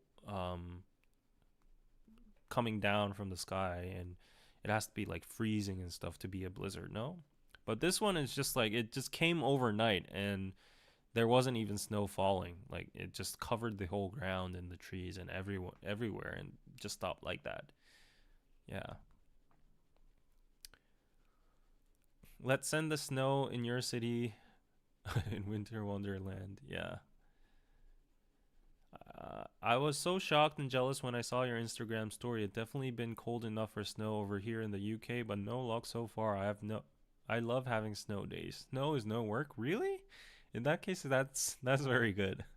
But I just generally have no thoughts about snow. Yeah, I'm just like, if it snows, it snows. Oh, I have a hard time moving around. Maybe I'm just like a soulless person, but it does give you a little bit of a change in mood, and everything like covered with snow is aesthetically very pleasing. But the the the Marvel just goes for a couple 5 minutes and that's it for me. Korean schools and universities shut down due to have a snow day. Um, if it's very severe, if it's like blocking the traffic and it's concerned like a danger, then yes. It's 22 degrees Celsius in Texas. Wow, that's actually amazing weather. And I don't know why, Rachel, but your super chats are not coming through the dock, the chat on the screen. But I see it here. It rarely snows in South Carolina, David. If you're so fed up with snow, come on down to the sea. Everything comes down to SC, eh? Yeah. Okay. So, as you can see in the title, not only snow is in Seoul, love is in Seoul as well. This is some positive news. I honestly think it's just a temporary rebound, but I let's be optimistic for a while. Korea's birth rate shows signs of recovery. South Korea in September saw the largest on-year increase in the monthly number of childbirths in nearly 14 years, government data showed Wednesday. According to Statistics Korea, 20,590 babies were born in September, which was 1,884 more than the same month in 2003. The on-year increase was the largest since January 2011 percentage-wise and the most since March of 2015 in terms of numbers. Yeah, it was the third straight month in which 20,000 or more babies were born. And yeah, I guess in July and August, more than 20,000 babies were born. So in the third quarter, it marked up to 61,289 babies, up 4,500 more compared to the third quarter of last year. So this is great. This is actually great. Let's go. Yes, people are saying. So maybe all this, tax pouring and beneficial policies and discourse about low birth rate is actually helping. After all, I don't know. Like that's the only thing we can pinpoint at, right? Like if there's no other controlled variable, then that must be the case. Like the government is trying hard. So let's keep this up. Let's keep this up. This is beneficial for Korea. I don't think, yeah, as much as I want to just say this might be a rebound, a temporary rebound. That's what I think personally, because the living conditions or anything hasn't become any better, honestly. But in the short term, at least, and on the surface level, it's really good. More children is very good, says a Paladin. Yes. Korea is safe now. I feel like we're far from being saved, even if we have this much of a more babies. I still think the birth rate would be around like 0.6 or 7. We have a long way to go. Yeah. But another interesting news is why love is in Seoul is 27 couples were paired at Seoul's matchmaking event. You guys all shoved me to go to this event, remember? Yeah, Seoul hosted this matchmaking event, and it actually was done. And 100 unmarried men and women participated in the event on a floating island on Han River. 27 couples emerged, achieving a 54% matching rate. Yeah, picked from a competitive pool with a 33-to-1 applicant success ratio, the 100 attendees took part in a variety of activities, including relationship coaching, yacht rides on the river, games, one-on-one conversations, and a cocktail date. Maybe I should have went just for the sake of the yacht ride and the cocktail date. Yeah. But this was how it looked like. Yeah, it's called Sebitsum. It's like a artificial island construction that's made on Han River. Oh, the yacht. It looks cute. Looks cute. The people, they're blurred out, but like as they say, a competitive pool of 33-to-1 applicant success ratio. They look pretty handsome and attractive, all each of their own, right? Yeah. Oh, they're like actually holding hands and stuff. Oh my gosh, sparks flickering here and there. Okay, okay. All yeah, maybe next time. Go next time, says Sunny. Should I go next time? If they have another session before the Coldplay concert, I definitely want to go now after seeing this. But it's too cold right now. Rachel, what's your favorite U.S. Thanksgiving food? Turkey, mashed potatoes with gravy. Damn it, David, you should have gone. Maybe I should have. Yeah. I'm just gonna die alone. So somehow it doesn't look so nice. Okay. Maybe next time. Maybe. And then here's another topic related to love. Well, over half of Koreans open to living together before marriage. I think this should be normalized. Yeah, personally, I am a very big fan of this. Over half of South Koreans think it is better for couples to live together before getting married, but men and women having differing opinions about living together without agreeing to get married eventually. Local dating app Noondate conducted the survey with 15,000 unmarried 15,000 unmarried adults across the country, showing that 57% of male respondents and 52% of female respondents said it's better for couples to live together if they have agreed to get married. But when asked about living together without marriage plans, only 18% of women thought that would be okay. Additionally, some 30% of women said couples should live together only after getting married. Well, for me, I'm like, if you're going to get married and you're going to be living with this person for 30, 40 plus years, then it just makes sense to live at least, a year together. It's like 1/50th of what you are to expect in the future. Who buys a phone or any kind of electronic without doing a test run at the Best Buy or actual place? Who plays the actual game without a demo or a trial? So a thing serious as serious as marriage, I feel like you definitely need to try out living together. It doesn't have to be a year. I think the longer the better. It could be better, but at least like a couple months. Check out each other. I've heard a lot of people saying after they got married, they saw a totally different side of their husband or wife, and they got really disappointed, and they couldn't really narrow the distances, and that has actually led to a divorce case quite recently from a friend I know. And I think it's very important to share each other's core values and thoughts and roadmap about life, and be intimate physically too, and be experienced together in a shared space. Know each other head to toe, how they deal with life and their lifestyle and all that kind of stuff. If it wards off the person, then it's not meant to be. Yeah. It sounds practical, but in the US, living together does not increase the chances of a successful marriage. Really? If we don't like a pH, we can change it.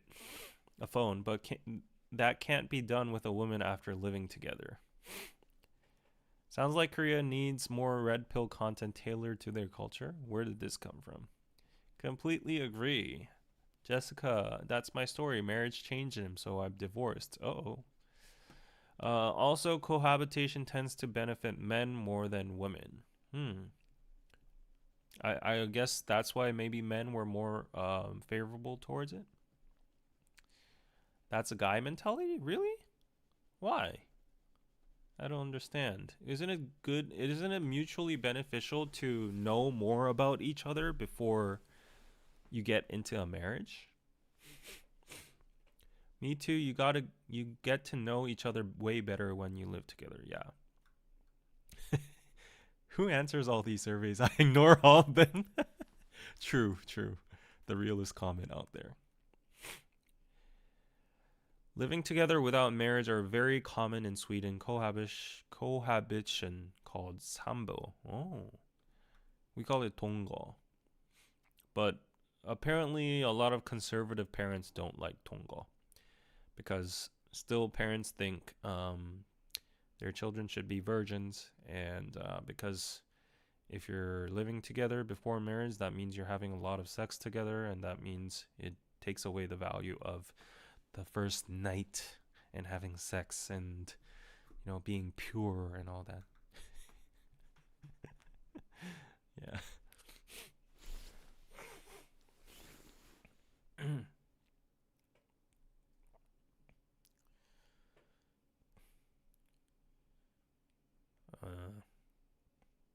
Yeah, I don't know what you guys are talking about in the chat, so you guys just argue amongst yourselves. Josh Lee, hello chat, I'm cooking. God bless y'all. God bless you too. Thank you, Josh. Long time no see. Happy Thanksgiving. Yes. Yep. So I think that's about it for today. I've been streaming for 2.5 hours, so yeah. Snow and love is in the air in Seoul. And yeah, we talked about a lot of stuff regarding NewJeans with Ador and Jung Woo-sung and Moongabi. So yeah, it was a fun stream, and I expected it to be way longer because I ordered the tteokbokki and all that kind of stuff, but I ate it all in the middle because I was so hungry. But yeah, since we have remaining 9 minutes, you guys ask your questions, and I will answer them before I go. It's 5 anyways. So ask your questions, guys. I'll give you an extra 9 minutes.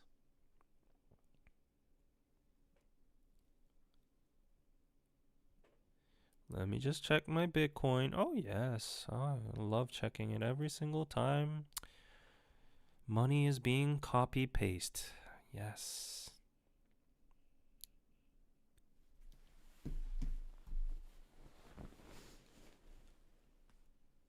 Expect another raise in the birth rates 9 months from now? Why? What's the reason? Any fun plans for Christmas and New Year's? No. No fun plans.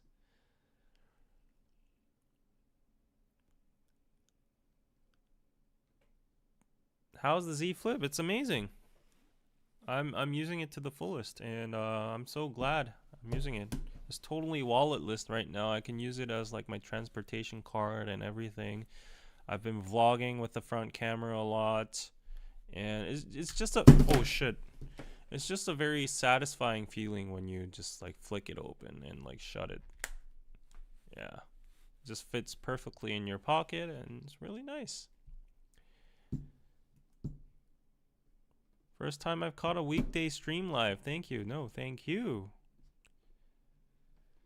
Skitty, would you share your family's banchan recipes? I made cucumber kimchi. Oh, oyi kimchi. Oyi sobagi. Yesterday and want inspiration for more.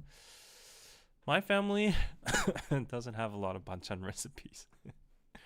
I always feel like the banchan that goes well with any kind of traditional Korean dish is japchae. Japchae always, it's glass noodles. And I've seen a lot of foreigners show low reluctance towards it. A lot of banchans, they have a lot of like seasonings and flavors and fermented reputation and all that. So a lot of foreigners are reluctant at first. But for glass noodles, I've seen a lot of people just like it. But I can't share like a recipe because I don't know the recipe myself either. Like 2 teaspoons of sugar and all that. Glass noodles. Japchae. I'll show you how it looks like. You guys all know japchae, right?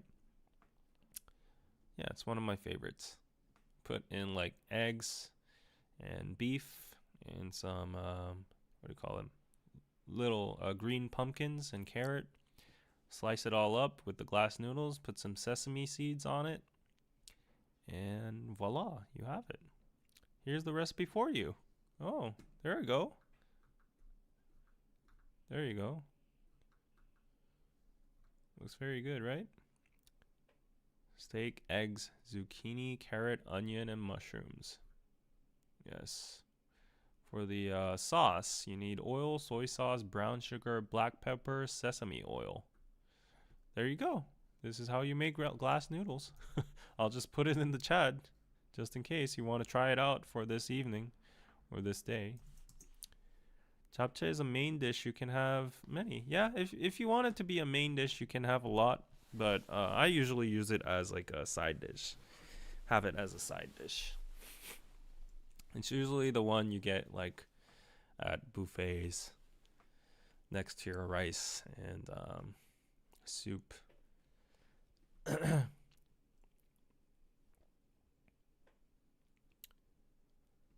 Any plans to go ice skating? No. Last year I did. I did go with my ex-girlfriend, but now I have no one to go with, so they'll probably think I'm crazy if I went alone and skating all by myself. When do you have the next live chat coming? This weekend. Sunday to Monday. Yeah. Which area in Seoul has the best decorations for Christmas, lights and trees? Actually,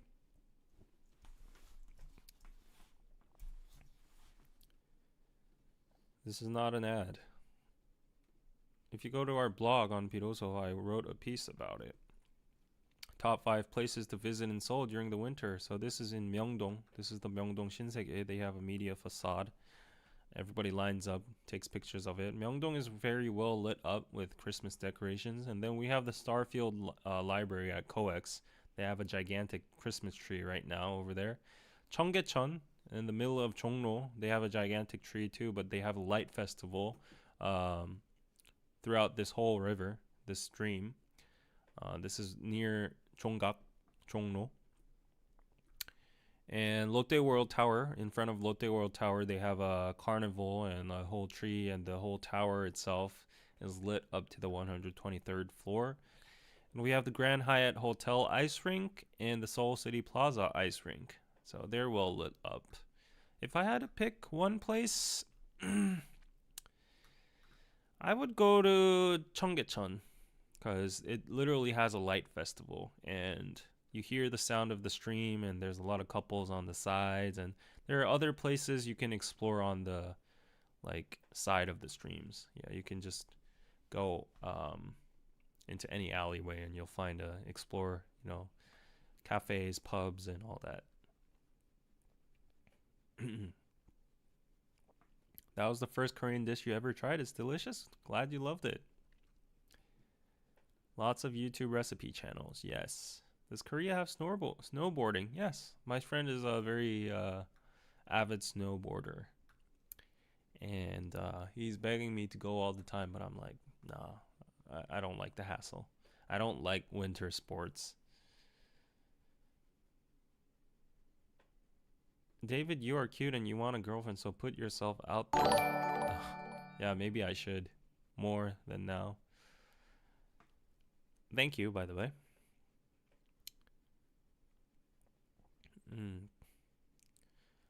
Living Sweetly, thank you for the 10. Pizza. Select a high quality partner. Take your time getting to know them and their family before making life-altering decisions like marriage. Continue to do so after marriage.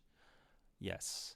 That is very wise words. I believe in that too. I really think I need to take my time to get to know themselves, their families, their inside outs, their finances, their values, their perspectives on life, and all that before marriage. Yeah. And even after marriage, too, as you said. Because the recent case I know with my friend, it's just very unfortunate that he's gonna get divorced. He's just very he's still hanging on to it. There's no hope. They both know that there's no hope, but he has this false sense of hope that he's grappling onto, and he just wants to try one more time. And he's like suggested um, couples therapy and stuff, but at the end, his wife didn't show up, and yeah, he's been sleeping on the couch for like 6 months. Not that he did anything wrong. And it's his own house too, but a lot of like Korean couples nowadays, like, you know, the wife is the queen of the house. So yeah, and they're very awkward. They just can't stand each other in the same house and all that, and it's just so sad to see. And I've heard all of that over like drinking, and he wanted advice, but I was like, who am I to give advice? And I don't want to, like, I would give you my opinion, but I don't want that to contribute in any way on your decision, because that's a very serious decision that I do not want to sway in any matter. So yeah, it was just, I just gave him my support and said, like, you know, whatever decision you make, have confidence in it and believe that you're doing the right thing. And also he was just very worried about like the gossip and stigma that would follow after the divorce in his company and society wise, and he was scared whether he would be able to get married again. And I just gave like him a confidence boost, like, bro, like, you're good looking, you got a good stable job, you know, you don't even have a baby, like, what are you worried about? So I was like, yeah, that's like a non-issue in my perspective. Like, you just need to make up your mind and be determined about the decision you're about to make, and afterwards it's all gonna be okay. So yeah, feel bad for your friend, wish him the best. Yeah, I feel bad for him too. Yeah, the main reason for divorce was I've mentioned this. I've mentioned this a couple times on my lives, but a very strong value he had was creating a family, which includes the premise of having a child. And apparently the wife also agreed on that beforehand, before marriage, but then afterwards she felt like it was a burden for her, and he respected that for 2 years. But then time kept on going, and biologically it's better for the woman to have a child in early stages, right? So earlier. So on the third year, he kept on saying, like, you know, can we talk about having a child and such? But then she suddenly apparently declared that she's never going to have a child. And I'm not going to go more in detail, but that was like the main cause. And then that couldn't be narrowed. And yeah, that just caused more and more of a vicious cycle. And now it's become to this point. But I just gave him all my support. And I was like, you'll be fine. A lot of people like you. And yeah, marriage is hard. Marriage is hard. As Living Sweetly said, you know, you gotta try to know more about our partner, and as much about our partner, and make a wise decision. Yeah.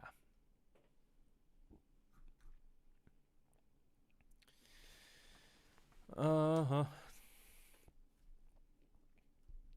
Okay, guys. So that was it. I didn't want to end it on a sad note, but it just became that way. Thanks for watching, guys. And now I'm going to head home. Hopefully, get like an 8 hours sleep. I'll be I'll be awake at like 1, and I will start the day, end the week, close the week. Yes. Okay, guys. Thanks for watching. Leave a like. Check out Patreon at patreon.com/koreanpizzaclub. You can support me there and get exclusive content. I promise to upload within tomorrow or the day after because it's the end of the month and I need to upload content over there. And thank you again for everyone who sent super chats. Yeah. And look forward to my future videos, future live streams. And in the meantime, please check out my most recent video about the housing prices in South Korea, in Seoul specifically. Let me just show you before I go. Yeah, this video also needs to get 100k views. Thankfully, my past video is already at 89k, so I think it's going to hit 100k views safely, and I'm very thankful that I organically hit that threshold. So this is the new video I put out, and it's a very interesting piece, and a lot of people are sharing their situations in their countries and all in the comment section. So the comment section is actually interesting to read to as well. I tried to like every single one of your comments, so it would be appreciated if you can put a comment down as well. And yeah, and we have a special sponsor for this video for BetterHelp. If you want therapy, you can go to this link at betterhelp.com/KPC and get a 10% discount on therapy, convenient and affordable therapy. So go check it out. Okay, guys. So yeah, it's an interesting video. I put a lot of statistics, visual graphics, AI pictures, and all of that. Put a lot of effort into it. So might as well go check it out, right? Stream it, please, and all that. Okay. Okay, guys, that's it. So bye-bye. Adios. Bye. Bye, bye, bye.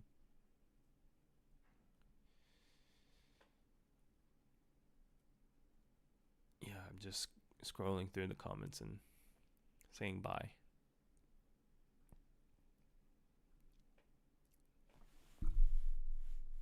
Oh, watched it this morning. It was very interesting. Thank you, Sherry. Hola. Adios. Bye. Ciao.